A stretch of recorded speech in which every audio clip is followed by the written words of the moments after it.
नमस्कार, news point लेकर हाजिर हूं मैं राजीव। दोस्तों, पहले दौर की वोटिंग को 2 दिन बीत चुके हैं और दूसरे चरण की वोटिंग के लिए अभी 4 दिन बाकी हैं।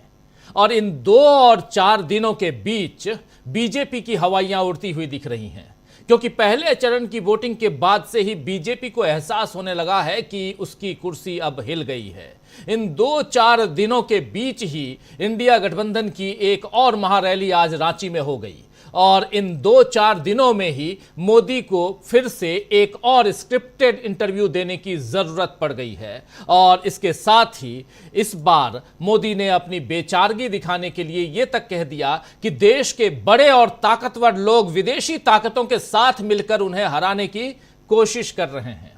अब यह सवाल मोदी से ही किया जाना चाहिए कि साहब, सत्ता पर तो आप 10 सालों से बैठे हैं, फिर किसे बड़ा और ताकतवर आप कह रहे हैं?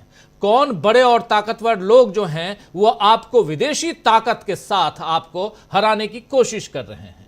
खैर, मोदी ऐसा रोना रोकर पहले कई बार सहानुभूति वोट बटोर चुके हैं, तो इस बार भी वो ऐसी ही कोशिश करेंगे, ये तो पहले से जाहिर था। लेकिन अब की बार शायद बीजेपी की हार उन्हें भी नजर आ रही है, क्योंकि आज रांची की उलगुलान न्याय महारैली में इंडिया गठबंधन के सारे दलों ने फिर से अपनी ताकत दिखा दी और उससे भी बढ़कर अपनी एकजुटता का प्रदर्शन कर दिया, जिससे बीजेपी के सामने हार का डर और बढ़ गया है। आपको याद दिला दूं दोस्तों कि इससे पहले 31 मार्च को दिल्ली के रामलीला मैदान में सारे दल एक साथ जुटे थे और उससे पहले मुंबई के शिवाजी पार्क मैदान में भी तमाम दल एक साथ आए थे और उससे पहले पटना के गांधी मैदान में भी कमोबेश पूरी की पूरी जो इंडिया की टीम है, सारे दल हैं, सारी पार्टियां हैं, उसके नेता पहुंचे थे। रांची की आज की रैली में दिल्ली की तरह ही हेमंत सोरेन और अरविंद केजरीवाल के लिए 2 कुर्सियां खाली छोड़ी गई थी और मंच के दोनों तरफ दोनों नेताओं की सलाखों के पीछे की तस्वीर वाला पोस्टर भी लगा था। यानी एक तरफ हेमंत सोरेन और दूसरी तरफ अरविंद केजरीवाल ये सलाखों के पीछे हैं। ये तस्वीर देखिए, ये तस्वीर दोनों तरफ, मंच के दोनों तरफ, और खासकर जब आप रांची एयरपोर्ट से इस मंच तक पहुंचते हैं तब रास्ते में भी कई जगह हेमंत सोरेन और अरविंद केजरीवाल की ये तस्वीरें लगी थी, ये पोस्टर लगाया हुआ था। राहुल गांधी इस रैली में शामिल नहीं हो पाए क्योंकि उनकी तबीयत ठीक नहीं है। वो आज मध्य प्रदेश भी नहीं जा पाए। मध्य प्रदेश के सतना में उनको यानी राहुल गांधी को भाषण देना था, रैली करनी थी, लेकिन राहुल गांधी की जगह आज सतना में मल्लिकार्जुन खड़गे ने मोर्चा संभाला और उसके बाद मल्लिकार्जुन खड़गे सीधे रांची पहुंचे। रांची की रैली में आज अखिलेश यादव, तेजस्वी यादव, फारूक अब्दुल्ला, संजय सिंह, कल्पना सोरेन, सुनीता केजरीवाल, प्रियंका चतुर्वेदी, दीपांकर भट्टाचार्य और मल्लिकार्जुन खड़गे जैसे नेताओं ने अपने अपने अंदाज में बीजेपी का कच्चा चिट्ठा खोलकर रख दिया। आइए जरा कुछ लोगों की, इन तमाम नेताओं में से कुछ की बाइट सुनते हैं, इन्होंने क्या कुछ कहा। छोटी छोटी क्लिप्स आप तक पहुंचाना चाहता हूं, सुनिए जरा। पूरे हिंदुस्तान में बाबा साहब डॉक्टर भीमराव अंबेडकर जी का संविधान चलता है। हम सब लोग बाबा साहब डॉक्टर भीमराव अंबेडकर के संविधान को मानते हैं। भारत तो बाबा साहब के संविधान को मानता है, लेकिन भाजपाई नागपुर के संविधान को मानते हैं, नागपुर के संविधान को। और नागपुर का संविधान क्या कहता है? नागपुर का संविधान कहता है दलितों का आरक्षण खत्म करो, आदिवासियों का आरक्षण खत्म करो, पिछड़ों का आरक्षण खत्म करो, चुनाव खत्म करो, नरेंद्र मोदी की तानाशाही इस देश में लाओ। मैं आपसे कहना चाहता हूं, यह अंतिम चुनाव है मेरे भाइयों। इस बार चुनाव में इनकी जमानतें जब्त कराकर इनको हराने का काम करना और कहना हम देश का संविधान बदलने नहीं देंगे। एक तरफ हम सब इंडिया महागठबंधन के लोग हैं और दूसरी तरफ पूंजीपतियों की जमात और षड्यंत्रकारी केंद्र सरकार एनडीए के लोग। साथियों, आज देश एक विषम परिस्थिति से गुजर रहा है। विगत 2014 से केंद्र में भाजपा एनडीए की सरकार चल रही है और 2 बार देश की जनता ने एनडीए को सरकार बनने का मौका भी दिया। देश की सरकार का जनाधार को बनते ही पूरे देश के राज्यों में अपना कब्जा चाहते हैं। आपने सुना ही होगा विभिन्न सूचना तंत्र के माध्यम से कि गैर भाजपा सरकार राज्यों को किस तरीके से परेशान और उनके साथ खरीद फरोख्त की जा रही है। जो गैर भाजपा सरकार उनके साथ नहीं आते हैं तो इसका उदाहरण है कि आज हम जेलों से आप तक बंदी पत्रों के माध्यम से संदेश भेजना पड़ रहा है। मोदी जी ने केवल 4 काम किए। 4 काम क्या है? देश में गरीबी बढ़ा दी। दूसरा काम क्या है? देश में महंगाई बढ़ा दी। तीसरा काम क्या है? देश में पूरी तरीके से इन्होंने जुमलेबाजी की। और चौथा काम जो है गरीबी को बढ़ाया, महंगाई को बढ़ा दिया। ये 4 काम जो है मोदी जी ने किया है। 14 में कुछ कहे थे, क्या बोलते थे आप लोगों के बीच आकर के? भाइयों बहनों, मोदी आएगा तो हर साल 2 करोड़ लोगों को नौकरी देगा। प्रधानमंत्री मोदी जी ने दिल्ली के मुख्यमंत्री मेरे पति अरविंद केजरीवाल जी को जेल में डाल दिया। आपके भी चहेते मुख्यमंत्री, आज आप ही बताइए इनका क्या कसूर है? हेमंत सोरेन जी का क्या कसूर है? अदालत ने उन्हें गुनाहगार नहीं ठहराया, कोई दोष साबित नहीं हुआ, फिर भी गुंडागर्दी से, छल से, कपट से वो अन्याय क्यों कर रहे हैं? मैं आपसे कह ना सकता हूं बहुत भरोसे के साथ, ये घबराए हुए लोग हैं, ये हारने नहीं जा रहे हैं। जब से इन्होंने आपके मुख्यमंत्री को जेल भेजा है, दिल्ली के मुख्यमंत्री जी को जेल भेजा है, ये चुनाव हार चुके हैं। ये जो हार चुके लोग हैं वो अन्याय पर उतर आए हैं। इतने धर्म हैं, इतने तरीके पूजा के हैं, यही तो भारत की खूबसूरती है। ये देखिए फूलियां लगे हुए हैं, कितने रंगों के हैं। यही खूबसूरती है भारत की। भारत रंगों से भरा हुआ है। इन रंगों को जोड़ने के लिए बाबा साहब अंबेडकर ने संविधान बनाया कि जहां सब बराबर हों, जो नीचे गिरे हुए उनको उठाना है, उनको भी शक्ति देनी है, तालीम देनी है, सेहत देनी है। ये नहीं आज ये कहते हैं हम 80,000 करोड़ लोगों को अनाज देते हैं, क्या वो अपने घर से लाता है? 500, 400 बोलते रहते हैं, लेकिन इस बार गठबंधन की शक्ति इतनी है, मोदी हो या कोई भी हो, बीजेपी के लोग हमारी शक्ति को तोड़ नहीं सकते, इतने मजबूत हम हैं। तो इंडिया गठबंधन की आज की रैली से बीजेपी के लिए मुश्किलें पहले से ज्यादा बढ़ गई हैं, क्योंकि पहले चरण की वोटिंग में बीजेपी को जैसी उम्मीद थी शायद मतदाताओं का रुख वैसा नहीं रहा। और इस बीच दूसरे दौर की वोटिंग से पहले एनडीए को एक और बड़ा झटका बिहार में लगा है। चिराग पासवान की पार्टी एलजेपी से मुस्लिम सांसद महबूब अली कैसर आज आरजेडी में शामिल हो गए। ये तस्वीर देखिए, महबूब अली कैसर आज आरजेडी में शामिल हो गए और आरजेडी में शामिल कराया तेजस्वी यादव ने। महबूब अली कैसर अब तक, जी हां, अब तक महबूब अली कैसर एनडीए, बीजेपी ही नहीं, एनडीए में इकलौते मुस्लिम सांसद बिहार से थे और उनके आरजेडी में आने से अब इंडिया गठबंधन को मजबूती मिलेगी। इंडिया गठबंधन की ऐसी मजबूती के बहुत से उदाहरण जमीन पर दिख रहे हैं, लेकिन मोदी अपनी मजबूती स्क्रिप्टेड इंटरव्यूज में ही दिखा रहे हैं। केरल के अखबार मातृभूमि को मोदी ने हाल ही में एक इंटरव्यू दिया है, जिसका प्रचार अब खुद ही वो कर रहे हैं। वैसे बता दूं कि 2 साल पहले इसी अखबार मातृभूमि के शताब्दी समारोह का उद्घाटन भी मोदी ने ही किया था।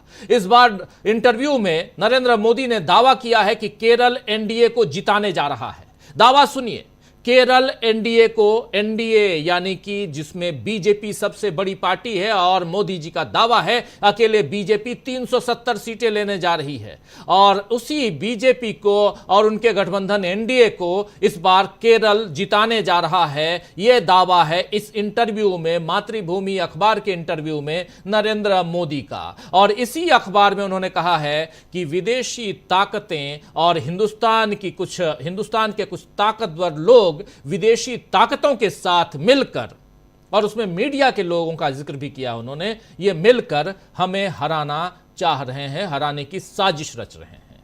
खैर, पहले दौर की वोटिंग के बाद और दूसरे दौर की वोटिंग से पहले बीजेपी की घबराहट देखकर इस दावे में कितना दम दिखाई देता है, और क्या इंडिया गठबंधन की आज की रैली के बाद बीजेपी कुछ और कमजोर हो गई है, इन तमाम मसलों पे आज चर्चा करेंगे। और हमारे साथ इस चर्चा में कुछ वरिष्ठ साथी जुड़े हुए हैं, आप सबसे उनका परिचय करवाता हूं। और ये जो तस्वीर आप देख रहे हैं दोस्तों, 92 ईयर्स या 95 ईयर्स, 100% नहीं, क्योंकि मल्लिकार्जुन खड़गे 92, 99 कह रहे थे ईयर्स, साल के हो गए हैं शिबू सोरेन। उनकी उम्र अभी वर्तमान कितनी है ये थोड़ी देर में मैं जरूर बताऊंगा।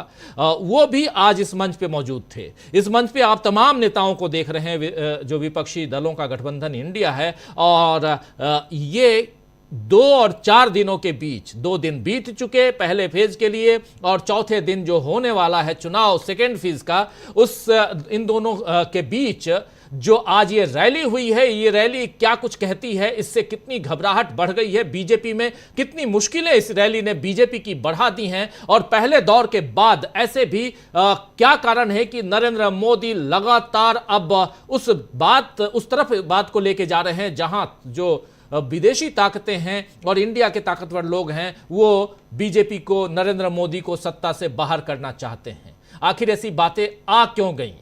चलिए इन सब की चर्चा हम करते हैं। हमारे साथ कुछ वरिष्ठ साथी जुड़े हुए हैं, उन सबसे आपका परिचय करवाऊं। देखिए, इस वक्त हमारे साथ 3 वरिष्ठ साथी जुड़े हुए हैं। हमारे साथ जुड़े हुए हैं प्रेम कुमार जी, हमारे साथ जुड़े हुए हैं मुकेश कुमार सिंह साहब और अमलेंदु उपाध्याय जी। आप तीनों का स्वागत करता हूं। थोड़ी देर में कुछ और साथी जुड़ेंगे, उन सबसे भी आपका परिचय करवाऊंगा। और आप तमाम दोस्त साथी शुभचिंतक, आप सबका स्वागत है, इस्तकबाल है इस कार्यक्रम में।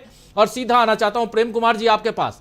रांची की रैली, उस झारखंड को बहुत नजदीक से आप जानते हैं, और उस लिहाज से ये रैली कितना प्रभावशाली है, क्योंकि 13 मई को झारखंड में चुनाव होना है, चुनाव का आगाज होना है, यानी मतदान। और यहां उससे पहले लगभग 15 दिन पहले की ये रैली क्या कुछ कहती है, और क्या यहां से पहले फेज की जो चर्चा चल रही है उसमें और एक धक्का है यह माना जाए, और यहां से क्या बिहार, पश्चिम बंगाल, उत्तर प्रदेश सबको साधने की कोशिश हुई है। और अभी आप जो सुन रहे थे फारूक अब्दुल्ला का बयान, वो बहुत ही गंभीर बयान, उन्होंने कहा कि मैं मुसलमान हूं। हालांकि यहां हमने एक छोटा सा पार्ट सुनाया, लेकिन उसमें ये कह रहे हैं कि मैं मुसलमान हूं, लेकिन मैं चाइना का मुसलमान नहीं हूं, मैं पाकिस्तान का मुसलमान नहीं हूं, मैं हिंदुस्तान का मुसलमान हूं। यहां हर तरह के रंग हैं। आगे आप लोगों ने सुना, क्या कुछ कहेंगे प्रेम कुमार जी? जी शुक्रिया राजीव जी। रांची की रैली ऐसे भी पूरे भारत को रिप्रेजेंट कर रही थी, और दिल्ली में जो इंडिया की रैली हुई उसके ठीक बाद एक तरह से उसका एक छोटा मॉडल आप देख सकते हैं कि रांची में दिखा। अलग बात है कि राहुल गांधी जी रहते तो और अच्छा होता, वो बीमार पड़ गए इस वजह से नहीं थे। और मल्लिकार्जुन खड़गे जी भी जब पहुंचे तो बहुत लेट से पहुंचे, जब भीड़ लगभग खत्म हो रही थी उस समय पहुंचे थे। फिर भी इस रैली में जितनी जबरदस्त भीड़ और दूर दराज के लोगों से आई, उस मामले में तो बिल्कुल सफल रही कि भीड़ की कोई कमी नहीं थी। और शिबू सोरेन के प्रति पूरे झारखंड की जनता में, चाहे किसी भी जाति, आदिवासी गैर आदिवासी कोई भी हो, सबके लिए जबरदस्त सम्मान होता है। तो उनकी मौजूदगी अपने आप में एक मनोबल बढ़ाने वाली बात होती है। और वहां संजय सिंह, तेजस्वी यादव, इन्होंने एक संजय सिंह एक्स्ट्रा फैक्टर आप बोलेंगे कि जिन्होंने के लगातार इंडिया गठबंधन में एक अलग किस्म से बातों को रखना शुरू किया है। संजय सिंह के आने के बाद पहले तो कांग्रेस अकेले एक एक बात को रखा करती थी, कांग्रेस के नेता रखा करते थे, चाहे आपको करप्शन से जुड़ी हुई बातें हो, लेकिन अब संजय सिंह भी जो रख रहे हैं, उनके भी बोलने का जो अंदाज है वो बहुत लोगों को प्रेरित करने वाला होता है। और जिस तरीके से उन्होंने भ्रष्टाचार के बारे में नरेंद्र मोदी की बातों को लेकर उन पर ही हमला किया कि ये भ्रष्टाचारी को छोड़ूंगा नहीं कहते हैं और सबको अपने साथ मिला लेंगे, यही छोड़ूंगा नहीं का मतलब है, उन्होंने समझाया। तो इस तरीके से उन्होंने एक जनता की भाषा में कम्युनिकेट किया। लेकिन सबसे महत्वपूर्ण जो मैसेज है वो है आदिवासियों को लेकर कि झारखंड की धरती से अगर इंडिया गठबंधन में आदिवासी एकजुट होकर के बोल रहे हैं तो आदिवासी इस देश में पूरे 10 करोड़ 40 लाख आदिवासी हैं इस देश में, और ये 10 करोड़ 40 लाख आदिवासी समझिए चुनाव का रुख बदल सकते, ये है महत्व। और आदिवासी के मैं कहूं, क्षमा चाहूंगा, मैं कहता हूं कि आदिवासियों के सम्मान पर जो आंच आई है हेमंत सोरेन को जेल भेजने के बाद, कि दुनिया जानती है, आदिवासी तो खास तौर से बिलीव करते हैं कि हेमंत सोरेन ने कोई ऐसा काम नहीं किया है जिसकी वजह से उनको जेल में रहना पड़े। उन्होंने जिस जमीन के बेचने का आरोप है वो जमीन को खरीदा या बेचा जा ही नहीं सकता है, और ये सारी चीजें होने के बावजूद ईडी का आरोप लगा देना जमीन की खरीदारी में, ये तो एक अभूतपूर्व काम हुआ है जो कि देखने को मिल रहा है कि किसी को फंसाने के लिए किस हद तक जाया जा सकता है। तो आदिवासियों का सेंटिमेंट जो है बुरी तरह से उखड़ा हुआ है, झारखंड में तो सीधे तौर पर और पूरे देश के आदिवासियों में भी। तो इस रैली का ये महत्व है कि देश के आदिवासियों के बीच ये मैसेज जा रहा है कि हेमंत सोरेन और अरविंद केजरीवाल को ये मोदी सरकार बुरी तरीके से परेशान कर रही है। और ये बात कि जो अरविंद केजरीवाल आम लोगों को दवाएं मुहैया कराते थे, फ्री शिक्षा और फ्री स्वास्थ्य की जैसे स्कीम लेकर आते थे, उन अरविंद केजरीवाल को दवा के लिए तरसा दिया गया है। ये इमोशनल बात दिल्ली ही नहीं पूरे देश के लोगों को असर कर रही है। तो ये एक डायबिटीज के पेशेंट को इंसुलिन नहीं देना और तरह तरह से इल्जाम लगाना, ईडी का बोलना, बीजेपी का बोलना, नीचे हद तक जाकर बोलना, ये सारी चीजें जो हैं इमोशनली जनता को हर्ट कर रही हैं। ये भी इस रैली में उभर करके बात आई। और जहां तेजस्वी यादव होते हैं तो वहां रोजगार का मुद्दा अपने आप चरम पर आ जाता है। तेजस्वी यादव की मौजूदगी में रोजगार का मुद्दा निश्चित रूप से फिर उछला, महंगाई का मुद्दा उछला, और सबने कहा कि जब वोट देने जाना है तो रसोई गैस लेकर के देख करके जाना है, तो केरोसिन का तेल भी कि सरसों का तेल भी देख कर जाइए, और जो डीजल पेट्रोल है उसको भी देख कर जाइए। ये महंगाई पर भी बात हुई है, यानी मूल मुद्दे को संबोधित करने में ये रैली सफल है। और इस रैली का संदेश सिर्फ झारखंड की धरती पर नहीं है, झारखंड की धरती से है और पूरे देश में है। तो हमें तो लगता है कि ये जो रैली है ये निश्चित रूप से पूरे देश के आदिवासी, नॉन आदिवासी, महंगाई से पीड़ित जनता, रोजगार के लिए लालायित जनता, युवा वर्ग, महिला, हर वर्ग को ये रैली एक उम्मीद जगा रही है कि इस शासन से कुछ अगर मुक्ति पाना है तो आप वैकल्पिक जो है इंडिया गठबंधन को चुनिए, हम आपका समाधान करेंगे। ऐसा हमें लगता है और इसका चुनाव पर निश्चित रूप से इम्पैक्ट पड़ेगा। जी, चुनाव पर निश्चित रूप से इम्पैक्ट पड़ेगा। कितना असरकारी ये रैली रही है ये हम इसकी समीक्षा कर रहे हैं, समझने की कोशिश कर रहे हैं, और यहां से कैसे मुश्किलें बीजेपी की और बढ़ती हुई दिखाई देती हैं। जरा आना चाहता हूं, डॉक्टर दीपक पाचपोर जी हमारे साथ जुड़ गए हैं और प्रशांत टंडन जी भी जुड़ गए हैं। आप दोनों का स्वागत है, इस्तकबाल है। और आप तमाम साथी एक बार फिर से आप सबका स्वागत, इस्तकबाल, जो बाद में जुड़े हैं उन सब का भी। डॉक्टर दीपक पाचपोर जी, कैसे देखते हैं आप इस रैली को और क्या कुछ पैगाम है यहां से, जिसके बारे में अभी बता रहे थे प्रेम कुमार जी, लेकिन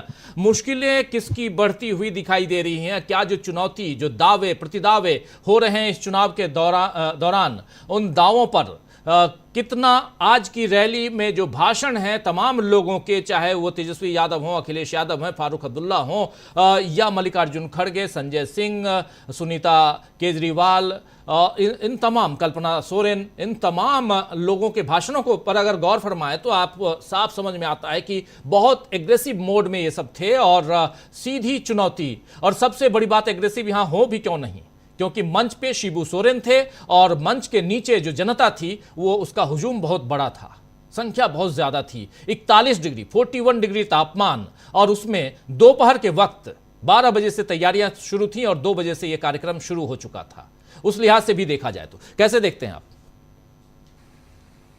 मुझे तो ये लग रहा है राजीव जी कि जो विमर्श जो गढ़ा गया था इंडिया गठबंधन की ओर से, अब एक तरह से सुसंगत तरीके से और संवेद स्वर में वो एक जैसा सबके द्वारा वो उसकी अभिव्यक्ति हो रही है। आप देखिए जितने लोग हैं वो बिल्कुल उसी लाइन पर बोल रहे हैं, चाहे वो कहीं से झारखंड का आया व्यक्ति हो या दिल्ली का आया व्यक्ति हो, शहरी हो, कस्बाई हो, ग्रामीण हो, उत्तर प्रदेश से हो, बिहार से हो। एक लाइन जो इंडिया गठबंधन ने तय कर ली कि हमें इस लाइन पर बोलना है और उसी को स्टिक करना है, उसी पे स्पेसिफिक हमको रहना है, ये बड़ा ही स्पष्ट रूप से सामने आ रहा है।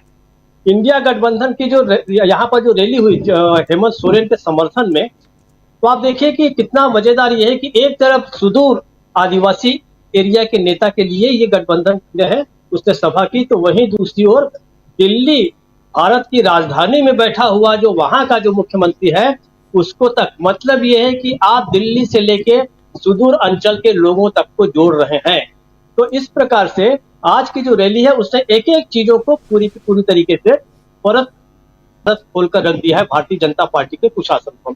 दूसरा, एक निडर स्वर उभर कर सामने आया है। कोई भी नेता आज का जो है, हालांकि लंबे समय से घबराना छोड़ दिया है इन लोगों ने, तो कोई ऐसी घबराहट की बात नहीं है, बड़े साफ तरीके से कहा जा रहा है और लोगों के सामने ये भी संदेश दिया जा रहा है कि पहले राउंड के बाद अब जो है भारतीय जनता पार्टी कांप रही है। 2-3 लोगों ने इस बात का उल्लेख किया कि इसके बाद जो है पहला जो राउंड हो गया है, अब भारतीय जनता पार्टी की स्थिति कमजोर है और वो जानते हैं कि अगला राउंड जो है अगले शुक्रवार को 26 तारीख को जब आएगा, उसके पहले इसका संदेश जो है बहुत दूर तक जाएगा।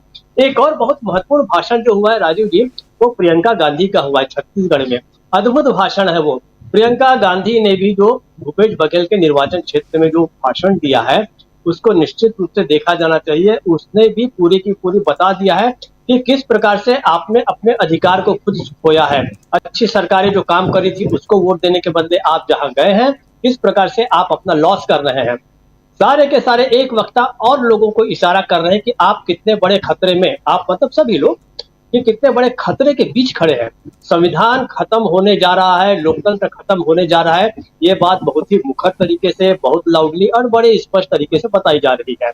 तो इसके ऊपर काफी कुछ हो चुका है, हमारे काफी प्रेम कुमार जी ने भी काफी अच्छे उसके ऊपर बता दिया है। मैं दूसरी तरफ इशारा करना चाहता हूँ राजीव जी, जो मुद्दा है कि मोदी जी अगर ये कहते हैं कि देश के कुछ ताकतवर लोग विदेशी ताकतों के साथ जो है वो हाथ मिलाकर मुझे कमजोर करना चाहते हैं, उस समय पहले तक ये दावा किया जाता था कि भारत को कमजोर करने की कोशिश की जा रही है। अब अगर मोदी जी कह रहे हैं कि उन्हें कमजोर करने की कुछ कोशिशें हो रही, तो वो कौन लोग हैं? चलिए इसी के ऊपर हम बात करते हैं। देखिए, सबसे शक्तिशाली तो मोदी जी हैं। मोदी जी तो अपने आप को कमजोर करेंगे नहीं। दूसरे नंबर पर आते हैं अमित शाह। तो अमित शाह की ओर क्या उनका इशारा है? उन्हें स्पष्ट करना चाहिए, क्योंकि वो हमारे गृह मंत्री है। गृह मंत्री की ओर अगर इशारा है तो ये बड़ी गंभीर बात है। तीसरे हैं अदानी है। तो क्या अदानी को आपने इतना जो उपकृत किया है, इतने लंबे समय तक उपक्रम दे के, तमाम तरह के उद्योग देकर, एयरपोर्ट देकर, सब कुछ देकर, तो क्या वो विदेशी शक्तियों के साथ हाथ मिला के आपके खिलाफ काम कर रहे हैं? चौथे रह गए हैं अंबानी जी। तो क्या अंबानी जी हैं?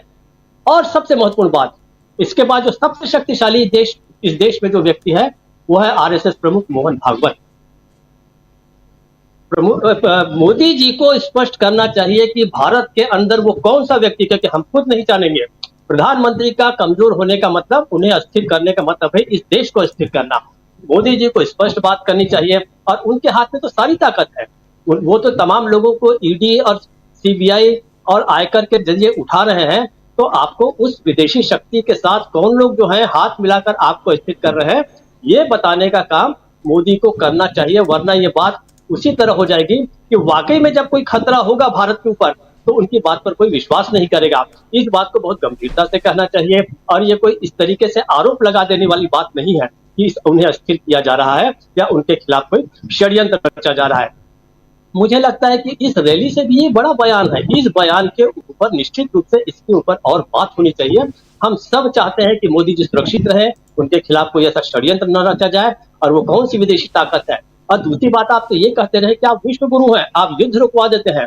जब आप युद्ध रुकवा सकते हैं तो क्या आपके खिलाफ विदेश में अगर कोई षड्यंत्र रचा जा रहा है तो आपको उसको भी एक्सपोज करना चाहिए, क्योंकि वो भी एक बड़ा खतरा है। राजू जी, मैं उस बात को लेकर कहीं ज्यादा चिंतित हूं, अगर मोदी जी को लगता है कि उनके खिलाफ भी षड्यंत्र हो रहा है, ये गंभीर बात है। राजू जी, ये चूंकि ऑन द रिकॉर्ड है, इंटरव्यू में इन्होंने ऐसी बात कही है, तो ये बिल्कुल गंभीर बात है, गंभीर मसला है जिस पर चर्चा होनी चाहिए, चिंतन मनन होना चाहिए कि आखिर कौन सी ताकत है और क्या ये बात प्रधानमंत्री नरेंद्र मोदी को देश के सामने नहीं कहना चाहिए, नहीं लाना चाहिए कि आखिर कौन सी ताकत है जो विदेशी शक्तियों से मिलकर प्रधानमंत्री नरेंद्र मोदी को और उनकी पार्टी को कमजोर करना या हराना चाहती है। ये बहुत बड़ी बात आप कह रहे हैं, इस पे आएंगे, लेकिन जरा प्रशांत टंडन जी, आप मुस्कुरा रहे हैं, आपको पता है क्या आखिर कौन सी ताकत है ये? अगर पता हो तो जरूर बताइए, या ये जानना जरूरी है। लेकिन दूसरी तरफ एक ताकत उधर इंडिया गठबंधन के नेता आज दिखा रहे थे, उस ताकत से कितना असर दिखाई देता है इंडिया गठबंधन के अंदर, उनकी मजबूती, और कितना यहां पर मुश्किल में दिखाई देती है बीजेपी, क्योंकि पहले फेज का मतदान और उसके बाद जितनी बातें भी हो रही हैं, और एक तो बहुत ही ताकतवर पत्रकार ने भी, और जो सरकारी पक्ष लेता हुआ पत्रकार दिखाई देता है, हमेशा किसी भी ढंग से नरेंद्र मोदी को और उनकी सरकार को जस्टिफाई करने की कोशिश करता रहता है, उसने भी मान लिया कि इस बार कोई लहर नहीं है। लेकिन हाँ, वो इतना जरूर कहता है कि जो परमानेंटली नरेंद्र मोदी बैठे हुए हैं उनको हिलाने की कोशिश हो रही है। यानी वो ये मानता है कि शहंशाह की तरह नरेंद्र मोदी बैठ चुके हैं, लेकिन उनको हिलाने की कोशिश हो रही है। तो देखिए, ये स्थिति है, और ऐसी स्थिति में इंडिया गठबंधन की आज की रैली क्या मायने रखती है, और वो कौन सी ताकत है जो नरेंद्र मोदी को सत्ता से बाहर करना चाहती है? राजीव जी, इस तरीके की बात करके नरेंद्र मोदी अपना ब्रांड ही जोखिम में डाल रहे हैं। आप कितने साल से प्रचार करते रहे कि आप विश्वगुरु हैं, और अब विश्वगुरु के खिलाफ अंतर्राष्ट्रीय साजिश हो रही है। ये कैसे विश्वगुरु है?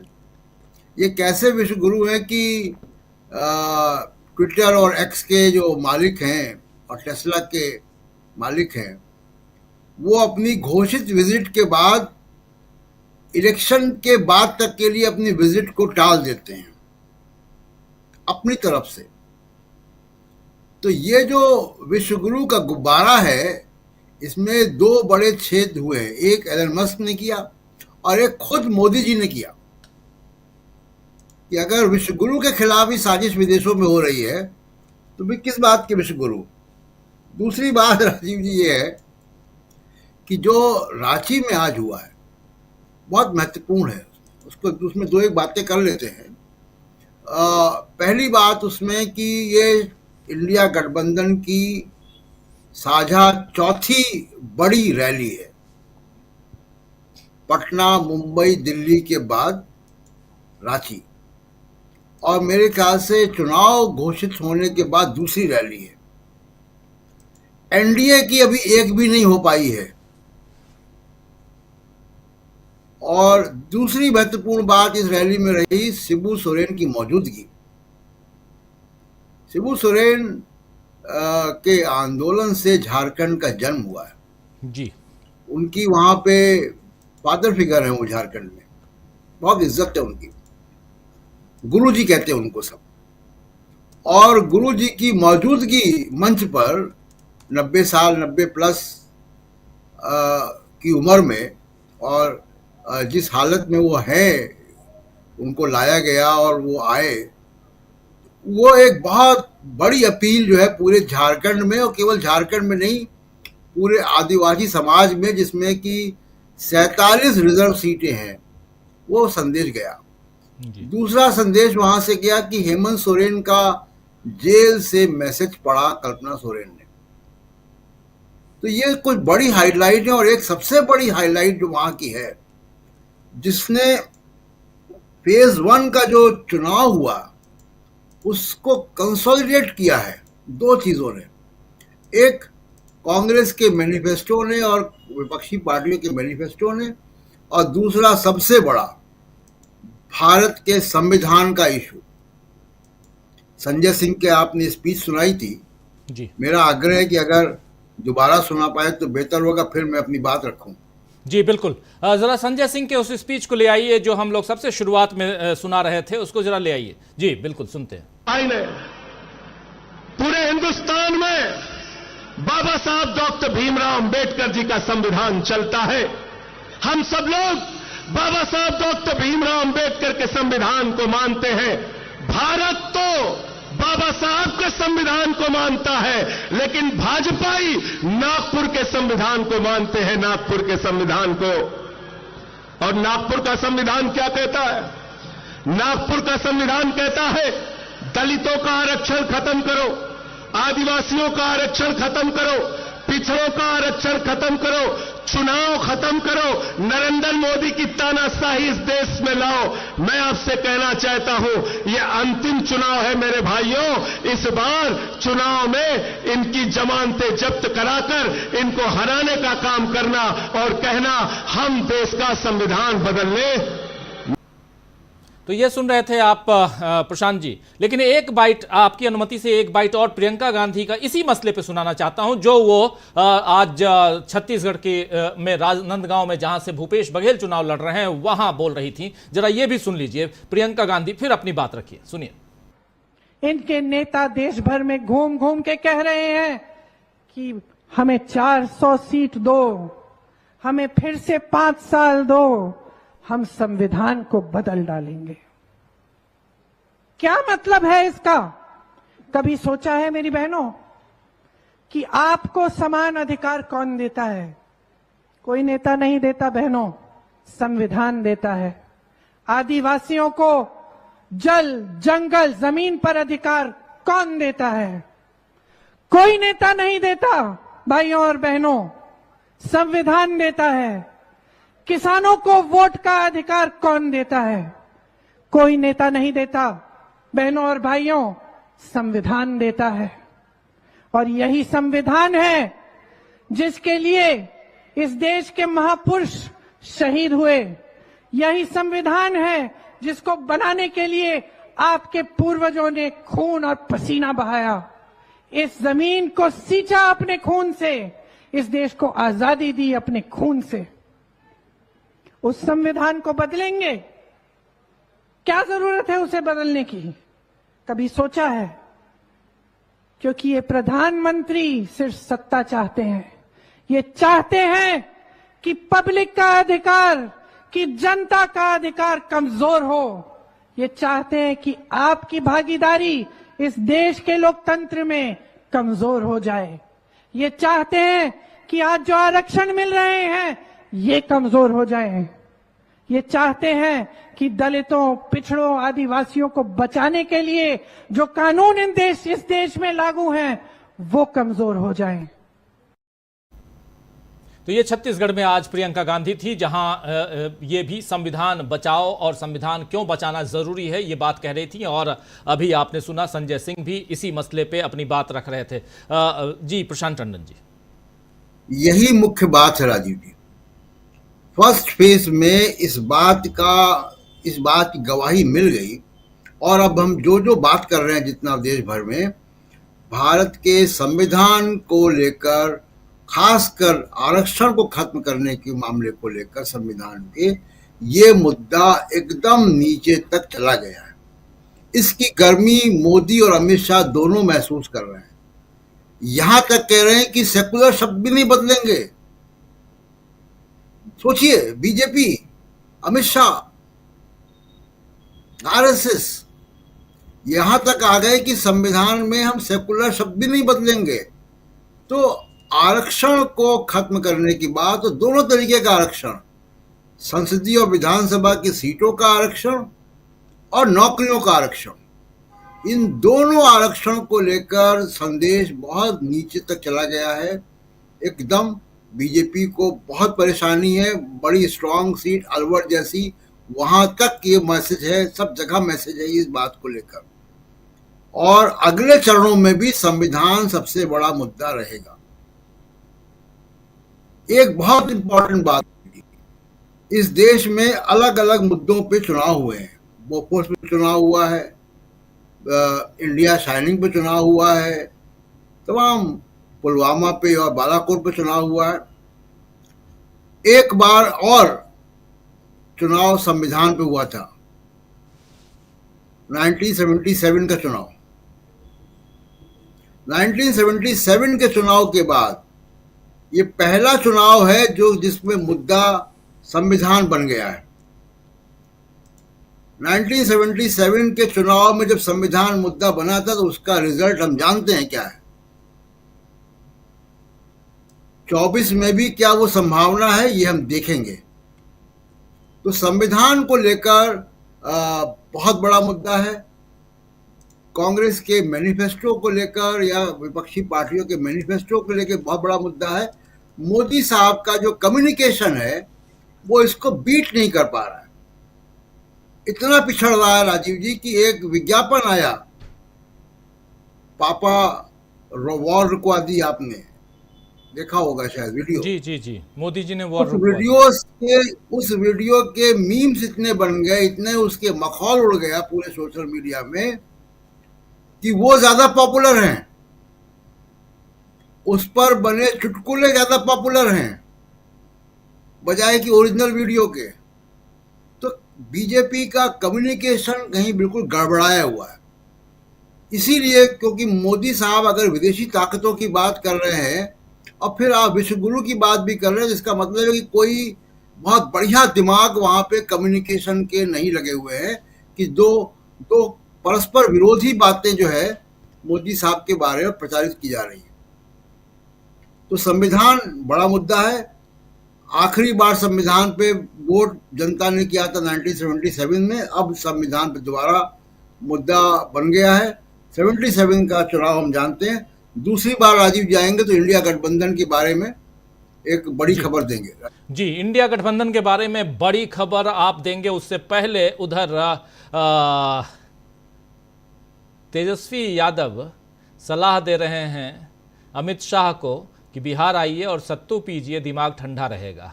तो जरा तेजस्वी यादव को पहले सुन लेते हैं और उसके बाद आना चाहता हूं सीधे मुकेश कुमार सिंह जी के पास। उनसे जरा आज की रैली और साथ में प्रधानमंत्री नरेंद्र मोदी किस ताकतवर इंसान की बात कर रहे हैं, किस शक्ति की बात कर रहे हैं, और साथ साथ अभी पिछले 3-4 दिनों से लगातार परेशानी में क्यों हैं अमित शाह, ये भी समझेंगे। लेकिन पहले सुनते हैं तेजस्वी यादव कह क्या रहे हैं, सुनिए जरा। आप कह रहे हैं कि भगाएंगे, हवा टाइट कर देंगे, कर दिए। अमित शाह कह रहे हैं कि जंगल राज वापस आ जाएगा। अरे अमित शाह जी आए बिहार तो सत्तू पिए, सत्तू पीने से शरीर ठंडा और दिमाग शांत रहता है और बिहार के बारे में ज्यादा जानकारी प्राप्त कर सकते हैं ठंडे दिमाग। राहुल गांधी नहीं आए। मुकेश जी सुन रहे थे आप, बहुत शांत चित्त इन्होंने जो बात कही उसमें वो काफ़ी दूर तक ये बात जा सकती है। इधर ये कह रहे हैं तेजस्वी यादव कि अमित शाह को क्या करना चाहिए और कैसे उनका दिमाग शांत रहेगा, और कैसे यहाँ हवा टाइट हो चुकी है इंडिया गठबंधन की रैली के बाद से बीजेपी की, ये बातें यहाँ रख रहे थे तेजस्वी यादव। क्या कुछ कहेंगे? तब के बयान को में सिर्फ मुझे इतना ही दिखता है कि उनकी बॉडी लैंग्वेज ये बताती है काम एंड कंपोज है। उन्हें लगता है कि अमित शाह जी की जो फिजूल की बातें हैं उन पर रिएक्शन देने का कोई मतलब नहीं है। इससे ज्यादा मैं कुछ इसमें पढ़ नहीं पा रहा हूँ। लेकिन हाँ, जो बड़ी चीज मैं पढ़ पाया हूँ इस बुलेटिन के शुरुआत से लेकर अभी तक, बहुत चीजें मेरे दिमाग में कौंध रही हैं, और उसमें सबसे अहम है कि प्रधानमंत्री का ये कहना कि देश विरोधी ताकतें कुछ विदेशी ताकतों के साथ मिलकर के उन्हें कमजोर करना चाहती, भारत को नहीं। अब तो भारत वही है, वही सर्वे सर्वाज वगैरह वगैरह। मुझे इसमें साफ साफ जो दिख रहा है, जिसकी तरफ दीपक जी ने भी इशारा किया लेकिन कुछ कहते कहते उन्होंने संकोच कर लिया, मुझे ऐसा लगता है कि ये जो देश विरोधी ताकतें हैं प्रधानमंत्री की भाषा में, वो सारा का सारा उनकी भाषा में ये विपक्ष है, ये घमंडिया गठबंधन है वगैरह वगैरह, और ये भ्रष्टाचारियों की जमात है, और ये वो जमात है जिसको वो कांग्रेस मुक्त भारत कर चुके थे। पता नहीं अब कौन सा रक्त बीज फिर से खड़ा हो गया है। ये सब खामखा घड़ियाली आंसू है। कुल मिलाकर के अगर लब्बो लुआब हम देखें तो ये जो प्रधानमंत्री की पोस्चरिंग है इसमें बदहवासी दिख रही है। उन्हें जो जमीन से फीडबैक मिल रहा है कि पहले दौर के चुनाव के बाद और अभी तक किसी तरह का माहौल नहीं बनने की वजह से बीजेपी के पक्ष में खास तौर से, उसकी वजह से उनकी जमीन हिली हुई है, उनका आत्मविश्वास हिला हुआ है। और ये काफी हद तक स्वाभाविक है, राजनीति का ये सामान्य दस्तूर है। यहां कमजोर दिखने वाले व्यक्ति के बॉडी लैंग्वेज से, उसके चेहरे से पता चल जाता है कि उसके पीछे कौन सी ताकत खड़ी है। और इसीलिए ये साफ दिख रहा है मुझे कि प्रधानमंत्री ये जो कह रहे हैं उनका इशारा विपक्ष की तरफ है, साफ साफ विपक्ष की तरफ है। वो नाम नहीं लेंगे भी नहीं, पूरा चुनाव खत्म हो जाएगा। वो ऐसे ही हवा में संकेतों में बातें करेंगे और उन्हें लगेगा कि हाँ उन्होंने जो बताया है उनकी भक्त मंडली ने समझ लिया है। विपक्ष में जान कहां है, कैसे विपक्ष कर लेगा? विपक्ष में बचा क्या है? आपने उसके महत्वपूर्ण नेताओं को जेल में डाल दिया, आपने उनके महत्वपूर्ण पार्टी के जो है वो खाते सीज कर दिए। आप कह रहे हो इन नेताओं में कोई दम नहीं, कोई शहजादा है, कोई भिखारी है, कोई कुछ और है, कोई कुछ और है, कुछ है ही नहीं किसी में, सब परिवारवादी है, खोखले अंदर से। तो भैया इनका डर काहे का आपको? फिर आप क्या बताना चाह रहे हो? या तो आपकी पहले वाली बात उचित नहीं या दूसरी वाली बात उचित नहीं, या तो आप कहिए कि ये मेरे राजनीतिक विरोधी है, राजनीतिक प्रतिद्वंदी है और ये इस तरीके से ये बात कह रहे हैं, कर रहे हैं। वो नहीं कहना चाहते, वो दिखाना ही नहीं चाहते। क्यों? क्योंकि जैसे प्रशांत ने कहा कि वो ब्रांड मोदी की इमेज के खिलाफ है। तो ब्रांड मोदी को तुम्हें इस तरीके से ये कंपनसेशन वाला सपोर्ट बैसाखी क्यों चाहिए? कौन है विदेशी ताकतें? क्या विदेशी ताकतों का ये कहना या ये कहने वाले देश विदेशी ताकतें हैं कि साहब आपके देश में सही ढंग से न्याय होगा कि नहीं होगा? और क्या इन्फ्रेंस है उसके पीछे कि आप जो महत्वपूर्ण नेताओं को ऐसे ऐन चुनाव के वक्त में जेल में डाल रहे हैं? क्या विदेश के लोगों को नहीं मालूम कि आपके संविधान की धारा 324 के माध्यम से चुनाव आयोग को स्वतंत्र और निष्पक्ष चुनाव करवाने के लिए असीमित अधिकार दिए गए हैं, इसी संविधान ने दिए हैं। और आपका चुनाव आयोग फंक्शन कैसे कर रहा है? उस चुनाव आयोग को यह नहीं दिख रहा कि धर्म और धार्मिक प्रतीकों और इन चीजों का इस्तेमाल चुनाव में नहीं किया जा सकता। यह बिल्कुल गलत है। और चुनाव में भ्रष्ट आचरण की वजह से इसी देश के अंदर हमारे सामने इस तरह की नजीर है कि इंदिरा गांधी का चुनाव भी हाईकोर्ट से खारिज होता है, अलबत्ता वो सुप्रीम कोर्ट से फैसला पलट जाता है। हमारे ही देश में इस तरह की नजीर है कि बाल ठाकरे के ऊपर 6 साल का प्रतिबंध लग जाता है। क्या बोला था उन्होंने? हिंदुओं को हिंदुओं का साथ देना चाहिए। अभी 2018 की बात है, केरल में एक मुस्लिम सांसद का यह कहना कि साहब आप मुसलमान को वोट दीजिए, मुसलमान कैंडिडेट को वोट दीजिए, इसके ऊपर केरल हाईकोर्ट ने उनका चुनाव खारिज कर दिया, रद्द कर दिया। ये हमारे देश में परंपरा है। लेकिन दूसरी तरफ हमारा चुनाव आयोग कर क्या रहा है? तो ये चुनाव आयोग जो बिल्कुल हम कहें कि एक तरीके से पूरी तरीके से असंवैधानिक तरीके से काम कर रहा है, उसका ये पतन जो हुआ है, ये क्यों हुआ है? क्या चुनाव आयोग आपका जो है उन विदेशी शक्तियों के साथ मिल गया है? कौन मिल गया है भाई? अगर आप इस देश के प्रधानमंत्री हैं, आपके ऊपर किसी तरह का कोई संकट दिख रहा है, तो आपको उस बात को साफ साफ ऐसे कहना चाहिए कि हमारे आपके जैसे लोगों को बात को घुमाने और बताने की जरूरत ही ना पड़े। सीधी सपाट साफ बातें कहें, लेकिन कहेंगे तो तब जब आपके जहन में वो होंगी, जब आपका उद्देश्य यह है कि मुझे अपने विरोधियों को बदनाम करना है।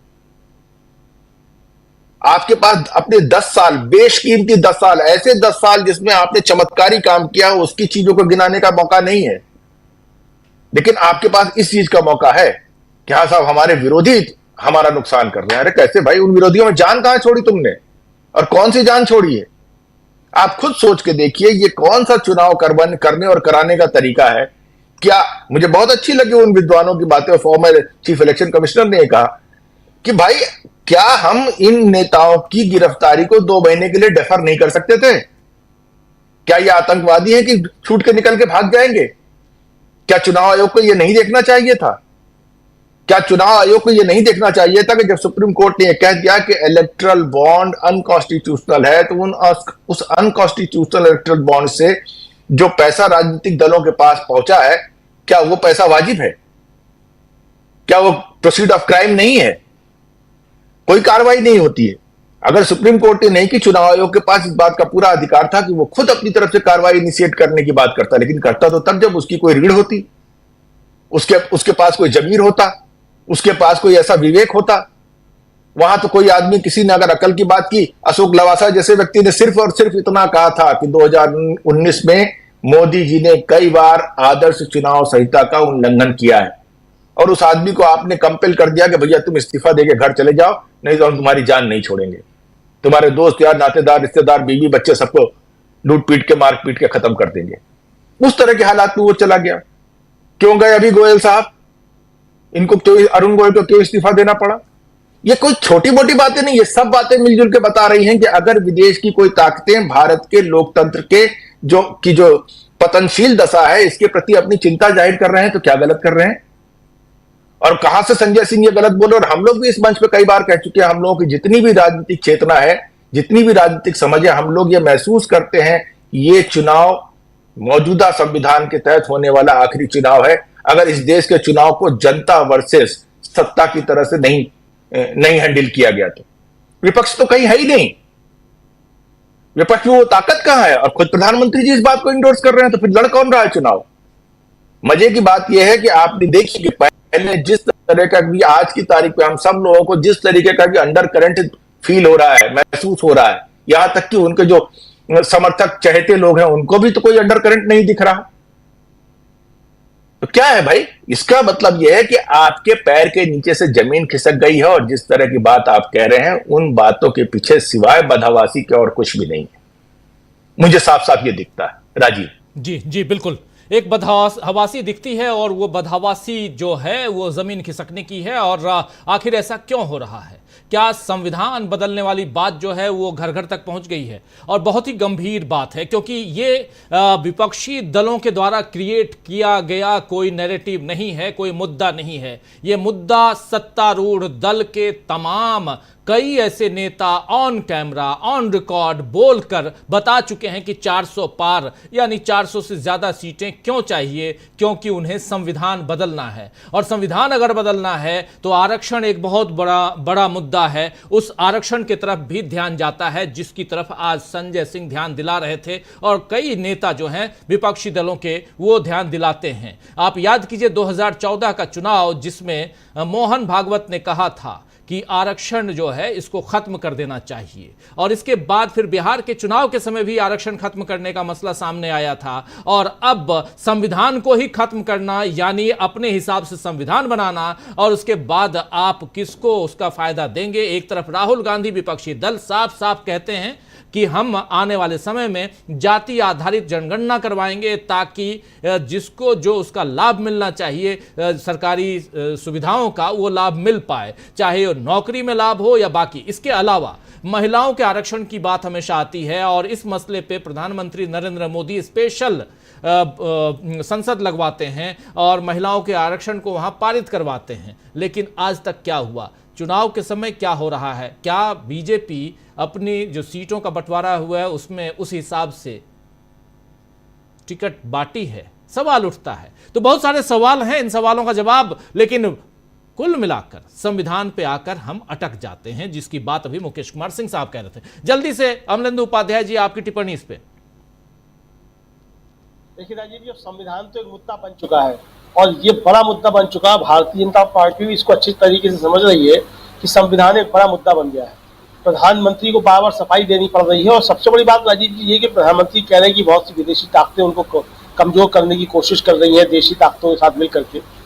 इसका मतलब राजीव जी हमारा प्रधानमंत्री बहुत ज्यादा कमजोर है, और इस देश को कोई कमजोर प्रधानमंत्री किसी भी हाल में नहीं चाहिए। इसलिए मोदी जी को जनता हटाए, उससे पहले मोदी जी को खुद हट जाना चाहिए। अच्छी बात तो यही होगी, क्योंकि ये देश किसी भी कमजोर प्रधानमंत्री को बर्दाश्त नहीं कर सकता। ये देश चारों तरफ से राजीव जी विदेशी ताकतों से घिरा हुआ है, चीन से घिरा है, पाकिस्तान से घिरा है, और आप देख चुके हैं कि 71 की जब बाढ़ हुई थी तो अमेरिका का 7वां बेड़ा जो था वो कराची तक पहुंच गया था हमला करने के लिए। तो इस देश को एक मजबूत प्रधानमंत्री चाहिए, ऐसा कमजोर रुआसा रोता हुआ रोतरो प्रधानमंत्री इस देश को नहीं चाहिए किसी तरीके से। तो जो प्रधानमंत्री इतना कमजोर, उसे मालूम है कि विदेशी ताकतें जो हैं वो मिलकर के देशी ताकतों के साथ मिलकर उसके खिलाफ षड्यंत्र कर रही हैं, और वो कुछ नहीं कर पा रहा हो, तो ये तो बहुत ही गंभीर बात है राजीव जी। मुझे लगता है कि इसको प्रधानमंत्री को सोचना चाहिए, और स्वयं जो इस्तीफा देकर के रास्ता साफ करना चाहिए कि कोई मजबूत प्रधानमंत्री आकर के इस देश की बागडोर को संभाले। कुल मिला के राजीव जी, जिस तरीके से संविधान को कमजोर करने की कोशिशें की जा रही हैं, लोकतंत्र को कमजोर करने की कोशिशें की जा रही हैं, जनता इस बात को अच्छी तरीके से समझ चुकी है। और जनता को समझाने में, राजीव जी ये बात समझाने में इंडिया गठबंधन ने ये बात नहीं समझाई, ये बात समझाई भारतीय जनता पार्टी नहीं। और उन्होंने ताल ठोक के कहा कि हम संविधान को बदलेंगे, संविधान खत्म करेंगे, लोकतंत्र को खत्म करेंगे, ये सारी बातें भारतीय जनता पार्टी के नेताओं ने ही जो थी कही। और वो संदेश जो था वो जनता के बीच अच्छे तरीके से पहुंच गया कि ये संविधान के सबसे बड़े दुश्मन हैं और इसको ये बदलना चाहते हैं।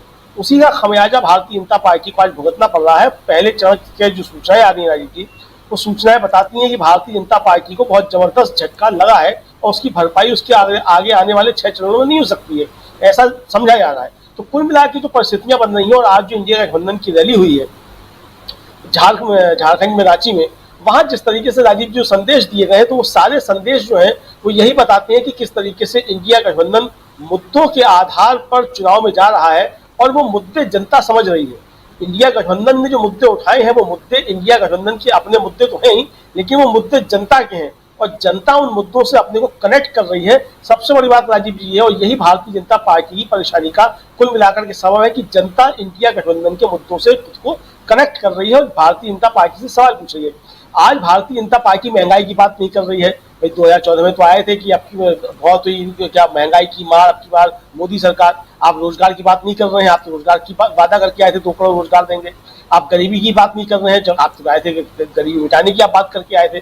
तो कुल मिलाकर के आप किसानों की आमदनी दोगुनी करने की बात करके आए थे, आप उसकी बात नहीं कर रहे हैं। MSP की बात करके आए थे, आप उसकी बात नहीं कर रहे हैं।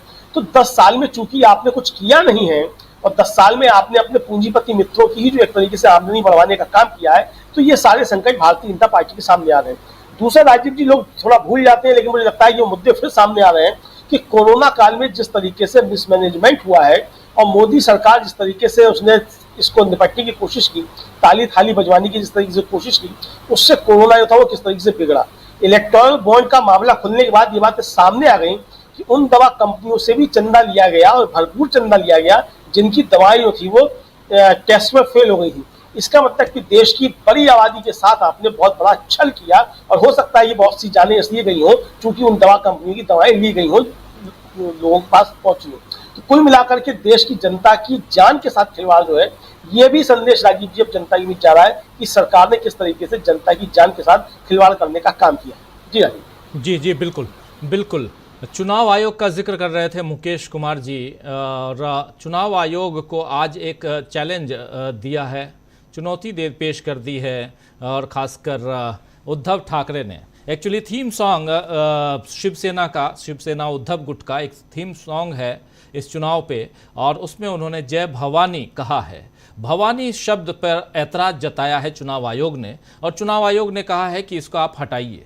इसके बाद उद्धव ठाकरे ने साफ साफ नाराजगी जताते हुए कि पहले आपको अगर कुछ भी कहना है तो पहले नरेंद्र मोदी और अमित शाह को कहिए, जो राम के नाम पर वोट मांग रहे हैं, धर्म के नाम पर वोट मांग रहे हैं, और आप चुप बैठे हुए हैं और हम कुछ नहीं करेंगे, देखते हैं जो करना है कर लीजिए। ये जो करना है कर लो, ये कहना है शिवसेना के चीफ उद्धव ठाकरे का। और यहां से चुनाव आयोग कितना दबाव में, या कहें तो चुनाव आयोग ने जो कुछ किया है उसको वो भुगतता हुआ नजर आता है। जरा आना चाहता हूं प्रेम कुमार जी, चुनाव आयोग की चर्चा तो इस चुनाव में होगी ही, क्योंकि 2 महीना पूरा चुनाव आयोग के हवाले ये देश, और उम्मीद यही है कि चुनाव स्वस्थ, निष्पक्ष, पारदर्शी तरीके से हो। लेकिन उसके साथ साथ तमाम दल और खासकर इंडिया गठबंधन के दलों की चर्चा हम लोग पहले आपसे भी सबसे शुरुआत में की थी हमने, रांची में जो ये रैली हुई है, क्या कुछ वहां से खबर आपके पास है? और दूसरा, जो चुनौती पेश की जा रही है आयोग को, इस चुनौती के लिए क्या ये ना माना जाए कि चुनाव आयोग खुद जिम्मेदार है? राजीव जी, ये जो चुनौती शिवसेना पेश कर रही है, दरअसल चुनाव आयोग अगर जिस कारण से ऑब्जेक्शन कर रही है उस कारण को लेकर के गंभीर होती तो चुनाव आयोग को कोई प्रॉब्लम ही नहीं होता, तुरंत शिवसेना पर वो एक्शन लेती। लेकिन चुनाव आयोग चूंकि किसी और के निर्देश पर काम कर रही है और उनके साथों खून माफ हैं, तो शिवसेना ने उसी के अंदाज में, भाई जिस हिंदुत्व की बात को लेकर के परसू करती है बीजेपी, और शिवसेना ने उसी हिंदुत्व के मोर्चे पर चुनाव आयोग को ललकार दिया है। अगर अब चुनाव आयोग कुछ एक्शन लेता है तो शिवसेना अपने आप को हिंदुत्ववादी संगठन के तौर पर अधिक बीजेपी के मुकाबले और मजबूती से खड़ा करके शहीद होकर के चुनाव लड़ेगी। ये इस अंदाज में उन्होंने ये कहा है। आज ही देखिए नरेंद्र मोदी जी का भाषण, तो आज नरेंद्र मोदी भाषण दे रहे हैं, कह रहे हैं मनमोहन सिंह के अल्पसंख्यकों वाला बयान संसाधनों पर हक होता है, उसको उन्होंने कहा कि मुसलमानों का हक होता है, ऐसा मनमोहन सिंह ने कहा, जो हमेशा ट्विस्ट करके बोलते हैं। फिर उन्होंने कहा कि अगर इंडिया गठबंधन के का इशारा करके इनकी सरकार अगर आएगी तो ये देश की संपत्ति उन लोगों में बांट देंगे जिनके अधिक बच्चे पैदा करते हैं, जो अधिक बच्चे पैदा करते हैं। यानी एक सांस में मुसलमान को अधिक बच्चे पैदा करने से जोड़ते हैं, फिर कहते हैं जो घुसपैठिए हैं उनमें ये बांट देंगे। यानी मुसलमान घुसपैठिए भी हैं, मुसलमान अधिक बच्चे भी पैदा कर रहे हैं और मुसलमानों को इस संपत्ति पर अधिकार है, ऐसा मनमोहन सिंह बोल कर गए हैं। इंडिया गठबंधन की सरकार आएगी वो सारी संपत्ति मुसलमानों में बांट देगी। अब इससे भी ज्यादा कोई सांप्रदायिक भाषण हो सकता है क्या? तो इस मोर्चे पर शिवसेना ने एक तरह से लोहा लिया है चुनाव आयोग को कि हिम्मत है तो तुम जय भवानी पर हम पर एक्शन लेकर के दिखाओ। ये चैलेंज है सीधा, इसका और कुछ नहीं। हम ये नहीं कह रहे कौन सही कौन गलत, लेकिन अगर जय भवानी कहना गलत है तो फिर जो मनमोहन सिंह के नाम पर नरेंद्र मोदी कह रहे हैं, सांप्रदायिक भाषण दे रहे हैं, ये तो विशुद्ध रूप से गलत है। जय भवानी को तो आप जय श्री राम से तुलना करें, जय श्री राम बोलना गलत नहीं है तो जय भवानी बोलना कैसे गलत है? हम तो लड़ाई लड़ सकते हैं इस बात पर। ये कैसे वो जय श्री राम बोलना हिंदुत्व है, वो भारतीय कल्चर को बताता है और जय भवानी नहीं बोलता है। भारत का स्वतंत्रता संग्राम लड़ने वाले लोगों में से जय भवानी का नारा लगाते थे। जी एक बाइट और सुनाना चाहता हूं। मोदी जी को थोड़ा पेशेंटली हमारे कई साथी सुनना नहीं चाहते हैं, लेकिन ज़रूरी इसलिए है क्योंकि जब हमारे संविधान की चुनाव आयोग की धज्जियां उड़ाई जा रही हैं और चुनाव आयोग आंख खोलकर सोया हुआ है, तो फिर आंख खोल के सोया हुआ है, दिखाई तो दे रहा है लेकिन सोया हुआ है। तो ज़रा ये भी सुन लीजिए क्या कुछ कह रहे हैं। आज राजस्थान में प्रधानमंत्री नरेंद्र मोदी वहीं पर मुसलमानों का जिक्र करते हुए तो बात कह ही रहे थे, लेकिन और क्या कुछ कह रहे हैं सुनिए जरा। देंगे। और पहले जब उनकी सरकार थी उन्होंने कहा था कि देश की संपत्ति पर पहला अधिकार मुसलमानों का है। इसका मतलब ये संपत्ति इकट्ठी करके किसको बांटेंगे? जिनके ज्यादा बच्चे हैं उनको बांटेंगे। घुसपैठियों को बांटेंगे। क्या आपकी मेहनत की कमाई का पैसा घुसपैठियों को दिया जाएगा? आपको मंजूर है? ये कांग्रेस का मैनिफेस्टो कह रहा है कि वो माताओं बहनों का सोने का हिसाब करेंगे, उसकी जड़ती करेंगे, जानकारी लेंगे और फिर उस संपत्ति को बांट देंगे और उनको बांटेंगे जिनको मनमोहन सिंह जी की सरकार ने कहा था कि संपत्ति पर पहला अधिकार मुसलमानों का है। भाइयों बहनों, ये अर्बन नक्सल की सोच, मेरी माताओं बहनों, ये आपका मंगलसूत्र भी बचने नहीं देंगे, यहां तक जाएंगे मैं कहने आया। प्रेम कुमार जी सुन लिया आपने, यही आप बता रहे थे, ये सुनाना जरूरी था क्योंकि फर्स्ट हैंड इंफॉर्मेशन जो होता है वो बहुत ज़्यादा ज़रूरी है और यही हम अपने तमाम साथियों के बीच जो इस कार्यक्रम को देख रहे हैं उनके बीच रखना चाह रहे थे कि जय भवानी कहना अपराध है, चुनाव आयोग उस पर संज्ञान लेता है। जय श्री राम कहना अपराध नहीं है और खुलकर मुसलमानों का नाम लेना, और कांग्रेस की सरकार अगर आ गई तो और कांग्रेस ऐसा कहती थी कि पूरा का पूरा अधिकार हक जो है वो मुसलमानों का पहले है और उसको आपकी पूरी संपत्ति दे देंगे, और इतना ही नहीं माताओं और बहनों आपका मंगलसूत्र भी ये नहीं छोड़ेंगे। ये क्या कह रहे हैं प्रधानमंत्री नरेंद्र मोदी? भाई ये समझ में नहीं आता है, क्या कहना क्या चाहते हैं? आपके एक वोट की ताकत देख लीजिए, ये बीजेपी, ये तस्वीर देखिए, राम मंदिर के नाम पे आप वोट मांग रहे हैं और एक सूर्य तिलक की तस्वीर दिखा रहे हैं, आप ये चुनाव करवा रहे हैं आप। प्रेम कुमार जी ये देखिए, सब रख रहा हूं सामने, देखिए रामलला का मंदिर किसने बनवाया, वोट देने जाते समय याद रखिएगा, ये सब बीजेपी 19 तारीख की तस्वीरें हैं ये। और बल्कि कई एक ऐसी तस्वीरें हैं जो खुल करके धर्म के नाम पर वोट मांग रहे हैं। और अभी जो भाषण आपने सुनाया, ये तो विशुद्ध रूप से सांप्रदायिक भाषण है, मुसलमानों के खिलाफ भाषण है। ऐसा कहा जा रहा है कि कांग्रेस मुस्लिम परस्त पार्टी है, हिंदुओं की दुश्मन पार्टी है, ऐसा संदेश देने की कोशिश कर रही। इससे ज्यादा विषाक्त, जहरीला और विभाजनकारी भाषण और क्या हो सकता है। इसको सांप्रदायिक कहने में कितनी देर लगेगी, हमें नहीं लगता कि चुनाव आयोग इसको सुने तो सांप्रदायिक समझने में कोई देरी लगने वाली है। लेकिन फिर भी ये कह रहे हैं कि देश का की संपत्ति घुसपैठियों को दे देंगे। आज तक इस सरकार ने 10 साल में एक घुसपैठिया नहीं पकड़ा, जिसने 10 साल में रोहिंग्या से पाट दिया देश को। ये रोहिंग्या को, अगर इन्होंने काम रोहिंग्या को नहीं आने देंगे, देश में बहस भी चलाई कि नहीं आने देंगे, बांग्लादेश शरण दे रहा था, हम शरण नहीं देंगे, और इसके बावजूद रोहिंग्या आए इस देश में। इस नरेंद्र मोदी की सरकार की सीने पर मूंग दलते हुए आए, ये कुछ न कर सके और आज भी रह रहे हैं, तब भी कुछ न कर पाए। इसमें इस प्रश्न को हटा दीजिए, मानवाधिकार का प्रश्न कि हम अगर बोलते दुनिया में कि हम भी शरण दे रहे हैं, तब ये प्रश्न ही नहीं खड़ा होता कि वो घुसपैठिया है। लेकिन हमने कहा हम नहीं आने देंगे, हम ये और फिर भी वो आए और घुसपैठियों को आपने एक शरण भी दिया और आप कुछ न कर सके। और उसके बाद में आपका क्या मुंह रह जाता है इस चुनाव में घुसपैठियों के नाम पर वोट मांगने का, और घुसपैठियों को पूरी संपत्ति दे दी जाएगी, ऐसा कह रहे हैं। क्या आपको संविधान में विश्वास नहीं है? क्या आप चाहते हैं जैसे आप संविधान बदलना चाहते हैं वैसे इंडिया भी संविधान बदलना चाहती है? इतनी हिम्मत है तो खुलकर बोलिए ना कि ये संविधान इंडिया भी बदलना चाहती है। लेकिन ये दोहरी बातें कर रहे हैं, सांप्रदायिक बातें कर रहे हैं। इसका मतलब समझना पड़ेगा कि ये ऐसा क्यों कर रहे हैं। हर दिन कुछ ना कुछ ऐसी ही बेतरतीब बातें। भाई अभी अब हम लोगों ने चर्चा की कि पूरी दुनिया नरेंद्र मोदी के खिलाफ साजिश करने में जुटी है।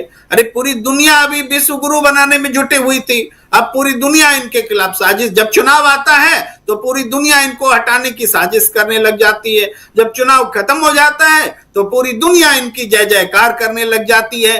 तो क्या ये नरेंद्र मोदी सोचते हैं देश की जनता बेवकूफ है? ये देश की जनता को बरगला लेंगे वो? ये जो चुनाव है आज एकदम स्पष्ट रूप से देखिए, एक तरफ इंडिया की रैली होती है, नेताओं के भाषण होते हैं, दूसरी तरफ नरेंद्र मोदी के भाषण होते हैं लगातार। वो तो एनडीए के करते भी नहीं, लेकिन दोनों तरफ के नेताओं के भाषणों को देखिए। नरेंद्र मोदी बीजेपी के भाषणों में कहीं भी महंगाई का म नहीं दिखता, बेरोजगारी का ब नहीं दिखता, रोजगार की चर्चा नहीं होती। वो केवल सांप्रदायिक भाषण करते हैं। और दूसरी तरफ इंडिया गठबंधन जो है वो रोजगार की बात कर रहा है, महिलाओं को रकम देने की बात कर रहा है, महंगाई मिटाने की बात कर रहा है, देश को बचाने की बात कर रहा है। ये बड़ा फर्क है और इसी ने ये फर्क चुनाव में पैदा किया है कि राजस्थान की जिस सरजमी से आज नरेंद्र मोदी बोल रहे हैं, वहां से आधे क्षेत्र में चुनाव हो चुका है और जमीन खिसक चुकी है। और फिर जो आधे क्षेत्र में चुनाव होगा इस 26 तारीख को, तो फिर वही रुझान दिखने वाला है। तो आप सांप्रदायिकता फैला करके, आप मुसलमानों के खिलाफ हिंदुओं को डरा करके आप वोट नहीं ले सकते।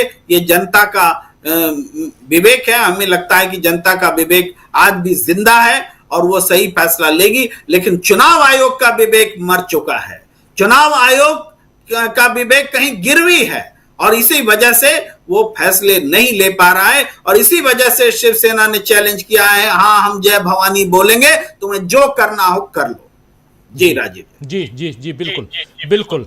प्रधानमंत्री नरेंद्र मोदी का जिक्र हम कर रहे हैं दोस्तों। जरा आना चाहता हूं प्रशांत टंडन जी को ले आइए स्क्रीन पे। और प्रशांत जी, ऐसे जहरीले भाषण की उम्मीद नरेंद्र मोदी से हम तो कर ही रहे थे, क्योंकि फर्स्ट फेज का चुनाव और उसके बारे में जो बातें हो रही हैं, उसके बारे में जो बताया जा रहा है कि पहले फेज में बीजेपी बुरी तरह से पिछड़ गई है और अब सांप्रदायिकता ही एक सबसे बड़ा हथियार है। आपने भी क्या ऐसी उम्मीद की थी? और क्या यहाँ से हम और कड़वी जुबान की उम्मीद करें?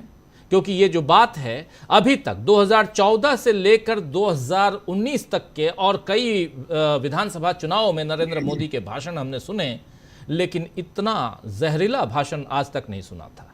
वो शमशान कब्रिस्तान की बात करते थे, वो दिवाली और ईद की बात करते थे, बकरीद की बात करते थे, लेकिन इस ढंग से खुलेआम जो बात आज कांग्रेस पार्टी का नाम लेकर और मुसलमान शब्द का इस्तेमाल करके कह रहे हैं चुनावी रैली में, क्या कहा जाएगा इसमें?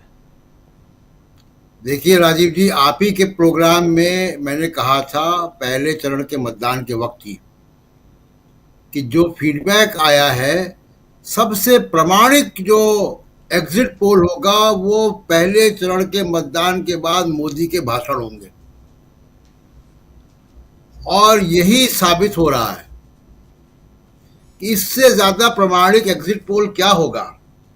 यही बात मैंने कही थी राजीव जी कि हिंदू मुसलमान करेंगे और पूरी शिद्दत के साथ करेंगे, बहुत बेशर्मी के साथ करेंगे, और वही कर रहे हैं।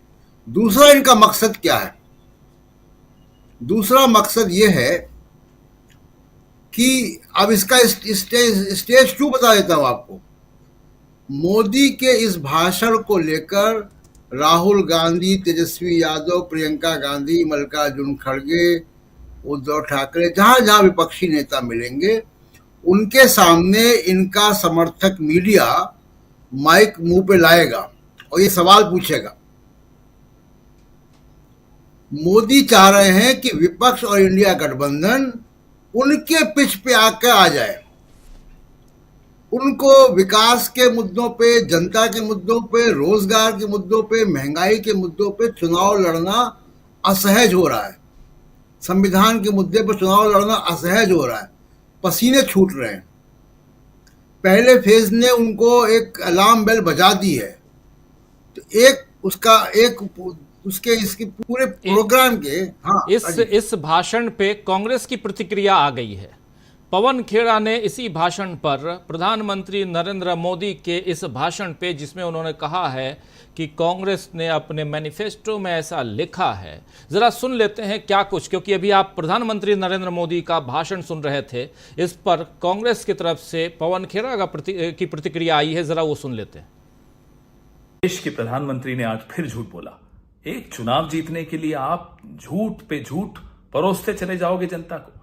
चलिए, आपकी गारंटियां झूठी, आपके जुमले झूठे, आपके वादे झूठे। अब देश को हिंदू मुसलमान के नाम पर आप झूठ परोस कर बांट रहे हैं।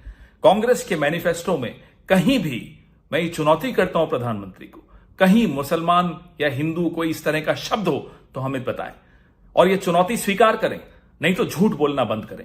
कांग्रेस के मैनिफेस्टो में न्याय की बात की है, न्याय नौजवानों के साथ, न्याय महिलाओं के साथ, न्याय आदिवासियों के साथ, न्याय श्रमिकों के साथ। उसमें प्रधानमंत्री को आपत्ति है। आपत्ति हो भी क्यों ना, ये हमारा न्याय पत्र प्रधानमंत्री को आईना दिखाता है और उनके 10 साल के कृत्य दिखाता है। ये पूरे 10 साल इन्होंने हिंदू मुसलमान करके खत्म कर दिए और अब फिर से चुनाव में आए हैं हिंदू मुसलमान लेकर। शर्म आनी चाहिए प्रधानमंत्री को। झूठ बोलने में भी शर्म आनी चाहिए और इस तरह से देश को बांटने में भी शर्म आनी चाहिए। और मैं फिर से चुनौती देता हूं, हमारा मैनिफेस्टो, प्रधानमंत्री जी आपको धन्यवाद, आपके ये झूठ की वजह से लोग हमारा मैनिफेस्टो पढ़ रहे हैं और आपके झूठ को भी वो उसी में ढूंढ रहे हैं कि कहां लिखा हुआ है हिंदू, कहां लिखा हुआ है मुसलमान। इस तरह के शब्द हमारे मैनिफेस्टो में नहीं है। ये आपकी इस हल्की मानसिकता में ये शब्द होते हैं। इस तरह के जो बंटवारे की बात होती है वो आपके दिमाग में होती है, आपके जहन में होती है। हमारे न मैनिफेस्टो में है, न हमारे संविधान में है, न हमारे दिमाग में है, न इस समाज में है। सिर्फ और सिर्फ आपकी हल्की मानसिकता में है और कहीं नहीं है। झूठ बोलना बंद करिए प्रधानमंत्री जी। अब 1.5 महीना बचा है, जाइए, रिटायर हो जाइए और बाइज्जत रिटायर हो जाइए। कम से कम झूठ आपको शोभा नहीं देता। इस कुर्सी पर आपसे पहले बहुत ही पढ़े लिखे महानुभाव बैठे हैं। कभी किसी ने इस तरह का झूठ नहीं बोला जिस तरह से आप बोलते हैं। और आपके बाद भी बहुत अच्छे लोग आएंगे, प्रधानमंत्री बनेंगे, लेकिन कोई भी इस तरह से झूठ नहीं बोलेगा और आपका नाम इतिहास के डस्टबिन में जाएगा जिस तरह का आप झूठ बोलते हो। माफ कीजिएगा, ये भाषा हम आप ही से सीख रहे हैं। जय हिंद, जय कांग्रेस। प्रशांत जी। राजीव जी, मैं तो पॉलिटिकल कम्युनिकेशन की ट्रेनिंग देता हूं और इसीलिए मैं इसको बता रहा हूं कि ये बहुत अच्छी स्ट्रेटजी है कि कांग्रेस की प्रवक्ता आए, इसको जवाब दें, आप चुनाव आयोग में जाएं। लेकिन जो कांग्रेस के या विपक्ष के जो मास लीडर्स हैं, जो स्टार कैंपेनर्स हैं, जो बड़े नेता हैं, वो इसमें नहीं उलझेंगे, मेरा ऐसा अनुमान है। क्योंकि मोदी साहब का पूरा जो गेम प्लान है इस कम्युनिकेशन का, कि पहले आप सांप्रदायिक मुद्दा लाओ, हिंदू मुसलमान प्रोवोक करो, वो पिच में आपकी नहीं आए, कोई बड़ा नाम ले दो। बड़ा नाम आ गया मनमोहन सिंह, ये उकसाने वाली बात है। अब इस पे हो सकता है कि सोनिया गांधी बोल दें, राहुल गांधी बोल दें, तेजस्वी यादव बोल दें, लालू यादव, बस हो गया काम इनका। फिर इस पूरे चुनाव में संविधान, रोजगार, महंगाई सब पीछे चला जाएगा और ये हिंदू मुसलमान करने में कामयाब हो जाएंगे। मुझे लगता है कि विपक्ष के नेता बहुत स्मार्ट है, वो इस बात को समझ रहे हैं कि इनका पूरा प्लान क्या है और ये हिंदू मुसलमान करने में लगे हुए हैं। इसका स्टेज 2 क्या है? स्टेज 2 है कि अब इस भाषण के बाद हेलीकॉप्टर से उतरते हुए, रैली से बाहर निकलते हुए राहुल गांधी के सामने, तेजस्वी यादव के सामने वो माइक जाएंगे, बोलिए।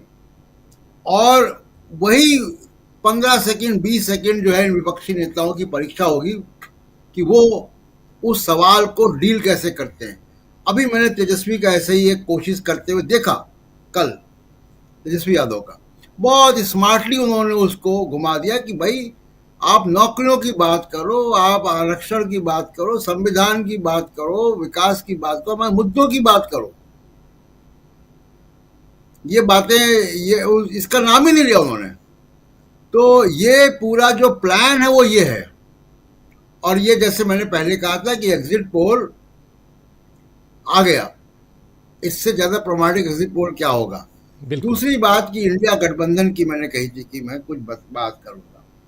देखिए 26 तारीख को सेकेंड फेज है।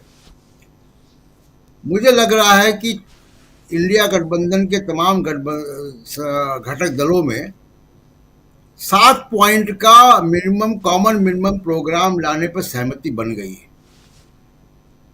और हो सकता है कि ये सेकेंड फेज के पहले ही आ जाए। उसमें जातिवार जनगणना भी होगी, जहां तक मेरी सूचना है, जहां तक जानकारी है। उसमें समाजवादी पार्टी, आरजेडी या डीएमके और कांग्रेस पार्टी, तृणमूल कांग्रेस, आम आदमी पार्टी के अपने अपने मैनिफेस्टो आ चुके हैं। उन मैनिफेस्टो की भी कुछ बातें होंगी और उसमें जो मुख्य बातें होंगी राजीव जी, वो कुछ इस तरह से होंगी कि मुफ्त राशन की बात होगी, 6 सिलेंडर मुफ्त देने की बात होगी, 200 यूनिट बिजली की बात होगी, ये आम आदमी पार्टी से आया होगा। उसके बाद छात्रों को उच्च शिक्षा के लिए 50,000 रुपए का एक मुफ्त लोन की बात होगी, स्टूडेंट लोन की बात होगी। स्टूडेंट लोन की बात कांग्रेस की मैनिफेस्टो में आई है। तो ये मुझे लगता है कि 7 बिंदुओं का ये एक कॉमन मिनिमम प्रोग्राम इंडिया गठबंधन का आने वाला है। शायद इसको अंतिम रूप दे दिया गया है। इसमें सभी दलों का जो है वो मंजूरी भी है और कुछ बातें होंगी, जैसे कि मान लीजिए कि तृणमूल कांग्रेस इस पे हो सकता है कि राजी ना हो जातिवार जनगणना पे, लेकिन जातिवार जनगणना मेरी जहां तक सूचना है कि शायद इस साझा कार्यक्रम में, कॉमन मिनिमम प्रोग्राम में होने वाला है। तो ये मोदी साहब के लिए एक नया चैलेंज एक और आने वाला है। तो अब आप देखिए कि इनका कम्युनिकेशन बहुत रिस्ट्रिक्टेड हो गया है और वो इनके समर्थक जो यूनिवर्स है, जो जिसके लिए वो वीडियो बना था, पापा आपने वॉर रुकवा दी, उस तक ही जाएगा। ये सारा हिंदू मुसलमान, जब तक विपक्ष का कोई नेता इस पे बोलेगा नहीं, तो मुझे नहीं लगता कि विपक्ष का कोई नेता मोदी जी को ये मौका देगा कि वो उनके पिच पे आके उनके ही नियमों के हिसाब से चुनाव का आगे का चुनाव जो है वो खेले। तो फिलहाल तो यही राजीव। जी जी, बिल्कुल बिल्कुल, एक बड़ी जानकारी आप दे रहे थे। और ये कॉमन मिनिमम प्लान और उस पर घोषणा पत्र आना, और उसके बाद उसके अलावा सबसे बड़ी बात कि नरेंद्र मोदी अब आ गए हैं उसी पिच पे जिस पिच का इंतजार हम कर रहे थे, और खासकर फर्स्ट फेज के बाद। लेकिन अब यहाँ से एक इसको थोड़ा सा ये खबर जो है पुष्ट होती है कि हाँ, फर्स्ट फेज में बीजेपी पिछड़ चुकी है, इसीलिए नरेंद्र मोदी यहां उस राह पे चलते हुए दिखाई दे रहे हैं। लेकिन क्या संविधान बचाओ वाला जो मुद्दा है वो मुद्दा इतना अंदर तक पहुंच चुका है कि उसकी काट के लिए ये इन तमाम चीज़ों को सामने लाना पड़ रहा है, या नरेंद्र मोदी अपने, या बीजेपी कह लें, अपने नेचुरल मुद्दे पे, नैरेटिव पर अब सामने आ चुके हैं, जिसमें इन्होंने 17 तारीख को रामनवमी थी और सूर्य तिलक से लेकर जो तमाम बातें रखी गई हैं वो उसी दिशा में आगे बढ़ रही हैं। मुकेश कुमार जी। नहीं, बिल्कुल राजीव, मुझे इसमें कोई डाउट नहीं है कि प्रधानमंत्री जी का जो आज का बयान है वो ये साफ साफ बता रहा है कि प्रशांत ने जो 2 दिन पहले 3 दिन पहले जो प्रेडिक्शन किया था वो बिल्कुल एग्जैक्टली उसी लाइन पे जा रहा है। और ये अब यही मैं लगे हाथ में एक और बात पूछता हूं, हम 6 लोग यहां बैठे, हम में से कोई भी बताए कि प्रधानमंत्री का ये जो बयान अभी आपने चलाया है कि बयान क्या सांप्रदायिक है या नहीं है। अगर हमें ये बात समझ में आ रही तो चुनाव आपको क्यों नहीं समझ में आ रही? और क्या हम में से किसी को भी लेस मात्र भी इस बात का यकीन है कि प्रधानमंत्री के इस बयान पे चुनाव आयोग न्याय सम्मत, कानून सम्मत, संविधान सम्मत कार्रवाई करेगा? अगर नहीं करेगा तो सोचिए कि ये चुनाव जो है वो कितना भ्रष्ट चुनाव संपादित किया जा रहा है चुनाव आयोग की ओर से। और उसी में प्रधानमंत्री की इस तरह की बातें, और ठीक कह रहे हैं प्रशांत, बिल्कुल सही लाइन पे बता रहे हैं इस देश के लोगों को, खासतौर से राजनीतिक लोगों को और बड़े नेताओं को, और हम भी यकीन करते हैं कि वो लोग इस बात को समझते हो कि कतई इनकी पिच पे नहीं आना चाहिए। हम सीधी सी बात है अपनी गेंद को स्टंप पे फेंकते रहेंगे, हम खामखा इनकी पिच पे जाके नहीं खेलेंगे, स्टंप पे फेंकेंगे। स्टंप पे क्या है? सीधी सी बात, अभी अब महंगाई मुद्दा है, बेरोजगारी मुद्दा है, संविधान मुद्दा है, ये चुनाव जो है वो आखिरी स्थिति में आ गया है कि भैया इसके बाद चुनाव नहीं होगा इस देश में। अगर प्रधानमंत्री नरेंद्र मोदी को इस देश में तीसरी बार जनादेश मिलता है तो निश्चित रूप से, जैसा वो खुद भी कह चुके हैं बहुत तरीके से, तो फिर इस देश में चुनाव दोबारा नहीं होंगे और जरूरत भी नहीं रहेगी उसकी कोई प्रासंगिकता ही नहीं बचेगी। तो ये सब कुछ मिला जुला करके संविधान को नष्ट करने की बात, डेमोक्रेटिक इंस्टीट्यूशंस को नष्ट करने की बात, ये सब हम देख चुके हैं। अब आखिरी चीज क्या चल रही भाई? हिंदू मुसलमान। अब कौन कर रहा है? पहले तो छुट भैया नेता करते थे, जो इनकी आईटी टीम के लोग थे वो करते थे, लेकिन अब इन्हें साफ दिख गया अर्बन नक्सल। कौन बोल रहा है? कहां से इस शब्द की शुरुआत हुई थी? ये सारी बातें, ये मुसलमान, ये करने के आपको क्या खाली मुसलमानों के ज्यादा बच्चे हैं? ये बात कौन नहीं समझता है? और जो लोग नहीं समझते हैं वो लोग हैं। अभी हाल में मैं किसी से चर्चा कर रहा था कि यार क्या स्थिति होगी, मैंने कहा देखो बीजेपी के 28% वोटर इंटैक्ट है, ये उसका भक्त संप्रदाय का सामूहिक फिगर है जो बहुत पुराने जमाने से चला आ रहा है, ये वहीं पहुंचने जा रही पार्टी। तो इसलिए उस कॉन्स्टिट्यूएंसी को जो ऑलरेडी आपके उसी जहरीले नैरेटिव में फंसी हुई है, उसके अलावा ये बातें क्या कुछ और नए लोगों को प्रभावित कर सकती है? मेरी अपनी समझ कहती नहीं कर सकती, संभव नहीं, ऐसा हो नहीं सकता। बहुत तरीके से सोचने की कोशिश करता हूं कि यार क्या ये बात उन लोगों को नए ढंग से फिर इन्फ्लुएंस डालेगी। आपने जो बालाकोट की बात की थी, आज जो प्रधानमंत्री बात कह रहे हैं, उन दोनों बातों के नैरेटिव में देखिए 100% सिमिलैरिटी है। क्यों ऐसा है? उस समय आप किस आधार पर लोगों से कह रहे थे कि वोट दीजिए, और आज आप किस आधार पर लोगों से कह रहे हैं हमको वोट दीजिए? कि क्या है भाई? और बिल्कुल ठीक कहा प्रशांत ने कि आप सबसे बड़े नेता को, ऐसे प्रमुख नेता को, खाली बस उसका नाम ले लीजिए मनमोहन सिंह का, ताकि कोई ये लोग रिएक्शन देने लगे, और रिएक्शन देने लगे तो फिर हम इनके ट्रैप में, इनके जाल में फंस जाए। कोई जरूरत नहीं। प्रधानमंत्री जी जो कह रहे हैं, जैसा कह रहे हैं, देश के लोग अपने ढंग से उसको इंटरप्रेट करने के लिए स्वतंत्र और कर ही रहे हैं। तो मुझे यहां पर इसमें ये चीज दिख रही है साफ साफ कि भाई ये चुनाव किस दिशा में चला गया, और बीजेपी के पांव के नीचे से जमीन कैसे नहीं खिसक रही होगी। 400 सीटों की बातें करने वालों की स्थिति ये हो रही है कि उनको साफ साफ दिख रहा है कि वो जो राहुल गांधी कह रहे थे ना 150 से 180, कहीं ऐसा ना हो कि वहां उस तरफ जाता हुआ मामला दिख रहा है। इसीलिए अब प्रधानमंत्री ने अपने तर्कस का आखिरी तीर निकाल लिया है सांप्रदायिकता का, हिंदू मुसलमान का, ब्लैक एंड व्हाइट में। वो अभी से लेकर के और चुनाव प्रचार के आखिरी दिन तक, अब आप देखिएगा, मैं भी एक छोटी सी बात करूं, रोजाना अपनी किसी न किसी सभा में ये इसी बात को अलग अलग ढंग से कहते हुए दिखेंगे। ये उनके पास आखिरी हथियार है जी, इसी बात को जो आज उन्होंने बोला है। देखिएगा आने वाले दिनों में रोजाना, अगर रोजाना प्रधानमंत्री 3 सभाएं 4 सभाएं करते हैं, किसी एक में ये बात जरूर बोलते हुए दिखेंगे। बिल्कुल। और हर बार एक नए प्रोवोकेशन की बात जोड़ेंगे इसमें, ताकि अच्छा कल तक विपक्ष के नेताओं ने हमारी बात को तरजीह नहीं दी, हमारे जाल में नहीं फंसे, अच्छा चलो अब और इंटेंसिटी बढ़ाता हूं, न जाने क्या क्या कहेंगे। चुनाव खत्म होते होते ऐसा ना कह देंगे नेहरू मुसलमान थे, वही व्हाट्सएप वाले ज्ञान देने लगे। ये कोई बड़ी बात नहीं है, ये बदमाशी है जी। तो इसलिए अब सवाल यह है कि हम लोग इसको किस ढंग से इंटरप्रेट करें। भाई अगर हम लोग संविधान के हिसाब से ना देखें, मॉडल कोड ऑफ कंडक्ट के हिसाब से ना देखें, तो हम लोग किस हिसाब से देखें।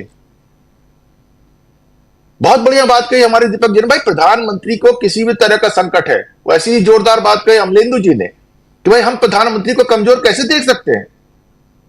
हमारी कई बातों पर उनसे असहमति हो सकती है, लेकिन वो हमारे ही प्रधानमंत्री हैं और हम जरूर चाहेंगे कि हमारा प्रधानमंत्री मजबूत हो, क्यों नहीं चाहेंगे।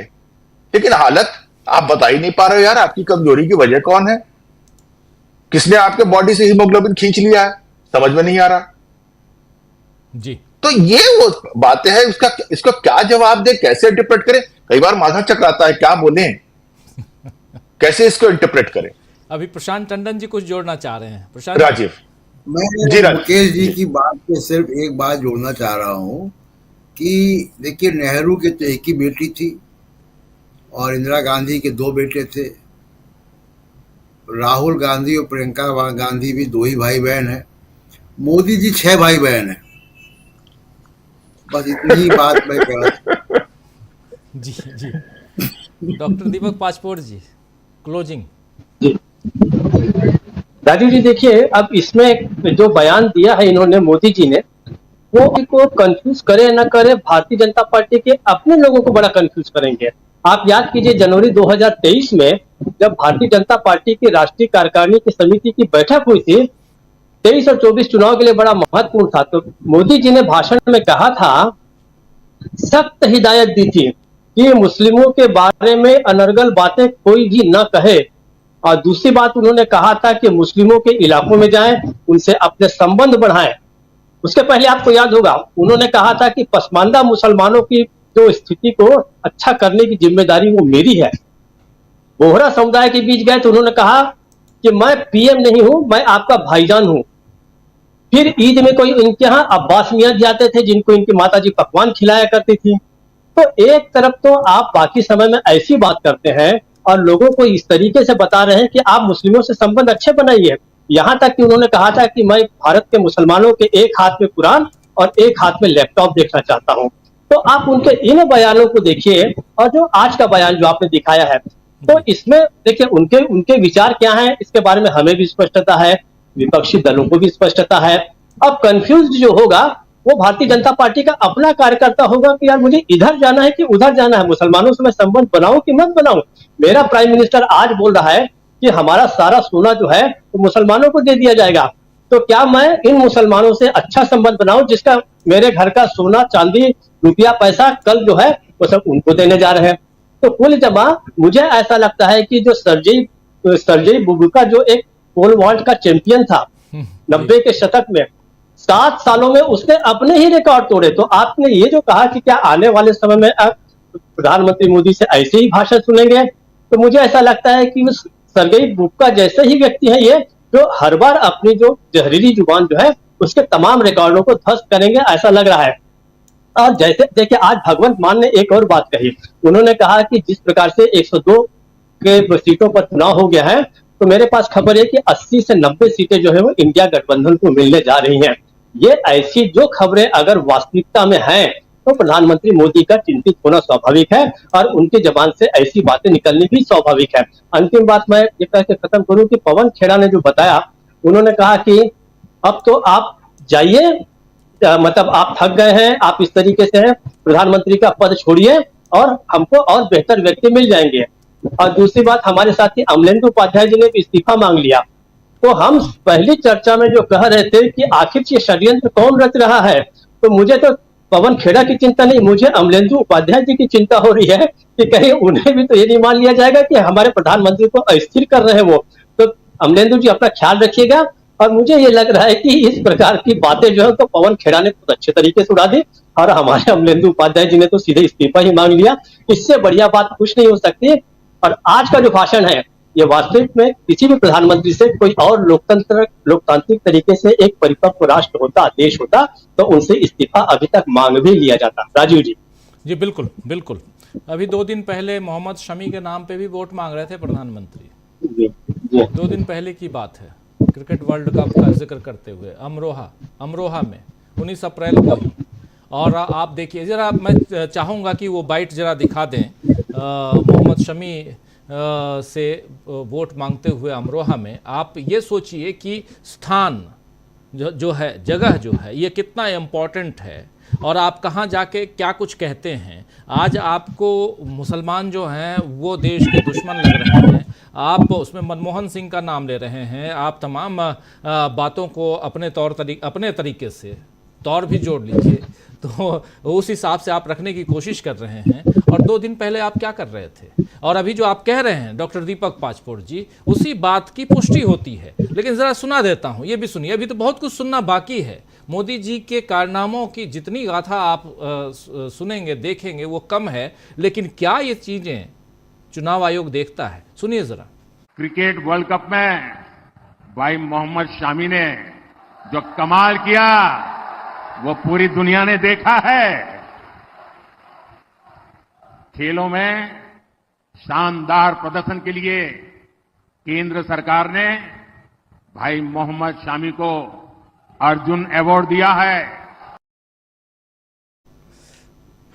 चलिए, सुन लिया आप लोगों ने, बस भाई मोहम्मद शामी को अर्जुन पुरस्कार दिया है। और ये बात यहाँ बता रहे थे प्रधानमंत्री नरेंद्र मोदी। लेकिन समय की मांग उस दिन थी, तो उस दिन जी प्रेम कुमार जी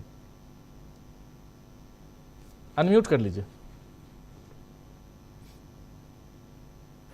इस पर एक टिप्पणी ये बनती है कि दरअसल उन्होंने अर्जुन पुरस्कार के नाम पर भी वोट मांगा है कि मैंने अर्जुन पुरस्कार दिया है। इस अब चुनावी रैली में अगर अर्जुन पुरस्कार का जिक्र हो और हमने दिया है बताया जाए तो वो वोट मांगने के लिए ही है। ये भी चुनाव आचार संहिता का उल्लंघन है कि आप अर्जुन पुरस्कार के नाम पर अब वोट मांग रहे हैं। जी बिल्कुल बिल्कुल बिल्कुल। तो कितनी सारी चीजें यहाँ पर, किन किन चीजों की को गिनाया जाए, किन किन बातों को रखा जाए। लेकिन जो भी कहें, हरि अनंत हरि कथा अनंता कहा जाता है, तो वही है यहाँ, हरि अनंत हरि कथा अनंता। और इसमें मोदी अनंत मोदी कथा अनंता कह सकते हैं। और उनकी बातें इसलिए क्योंकि चुनाव का वक्त है दोस्तों, बहुत ओपन हम बात कर रहे हैं, पॉलिटिकल एनालिसिस कर रहे हैं, चर्चा में चुनाव आयोग सामने है और उसके साथ साथ इंडिया गठबंधन अपनी बातें रख रहा है। नरेंद्र मोदी जिस पिच पर ले जाने की कोशिश कर रहे हैं, क्या उस पिच पे इंडिया गठबंधन जाता है या नहीं जाता है, ये आने वाला वक्त बताएगा। लेकिन प्रशांत टंडन जी जिस तरफ इशारा कर रहे हैं वो बहुत गंभीर इशारा है कि यहाँ पवन खेड़ा ने तो अपनी बातें रख दी, उनकी बातों को अपने ढंग से, अपनी पार्टी की तरफ से उन्होंने खारिज कर दिया है, चुनौती दे दी, पेश कर दी है कि नरेंद्र मोदी जी आप इस हमारे जो न्याय पत्र, हमारा जो है घोषणा पत्र, मैनिफेस्टो, उसमें आप अगर कहीं भी हिंदू शब्द या मुसलमान शब्द लिखा हो तो दिखा दीजिए। लेकिन क्या इन बातों के इर्द गिर्द ये चुनाव जाएगा या चुनाव संविधान और संविधान बचाओ के इर्द गिर्द रहेगा, ये देखना जरूरी है। आज जरूरत क्या चीज की है? जो रांची के उस मंच से तेजस्वी यादव ने जो बातें कही हैं कि आप जब वोट डालने जाइए तो आप देखिए सिलेंडर भरा है कि नहीं भरा है, आप जब वोट देने जाइए जिस बाइक पे बैठ करके जाएंगे उस बाइक में तेल है कि नहीं, और तेल 120 रुपए लीटर है। और ये बात संजय सिंह भी कह रहे थे। तो ये जो मूल मुद्दे हैं, मूल मुद्दों की तरफ ये चुनाव जैसे लेकर अभी तक आगे बढ़ रहा है इंडिया गठबंधन। उम्मीद हम यही करेंगे कि बिना भटके हुए इंडिया गठबंधन उसी राह पे चलता हुआ दिखाई देगा। ऐसे जो भी होगा हम आप तक तो पहुंचाते ही रहेंगे। बहुत बहुत शुक्रिया अदा करता हूं मुकेश कुमार सिंह साहब, प्रेम कुमार जी, प्रशांत टंडन जी, डॉक्टर दीपक पाचपोर जी, अमलेंदु उपाध्याय जी, आप सबका बहुत बहुत शुक्रिया, बहुत धन्यवाद।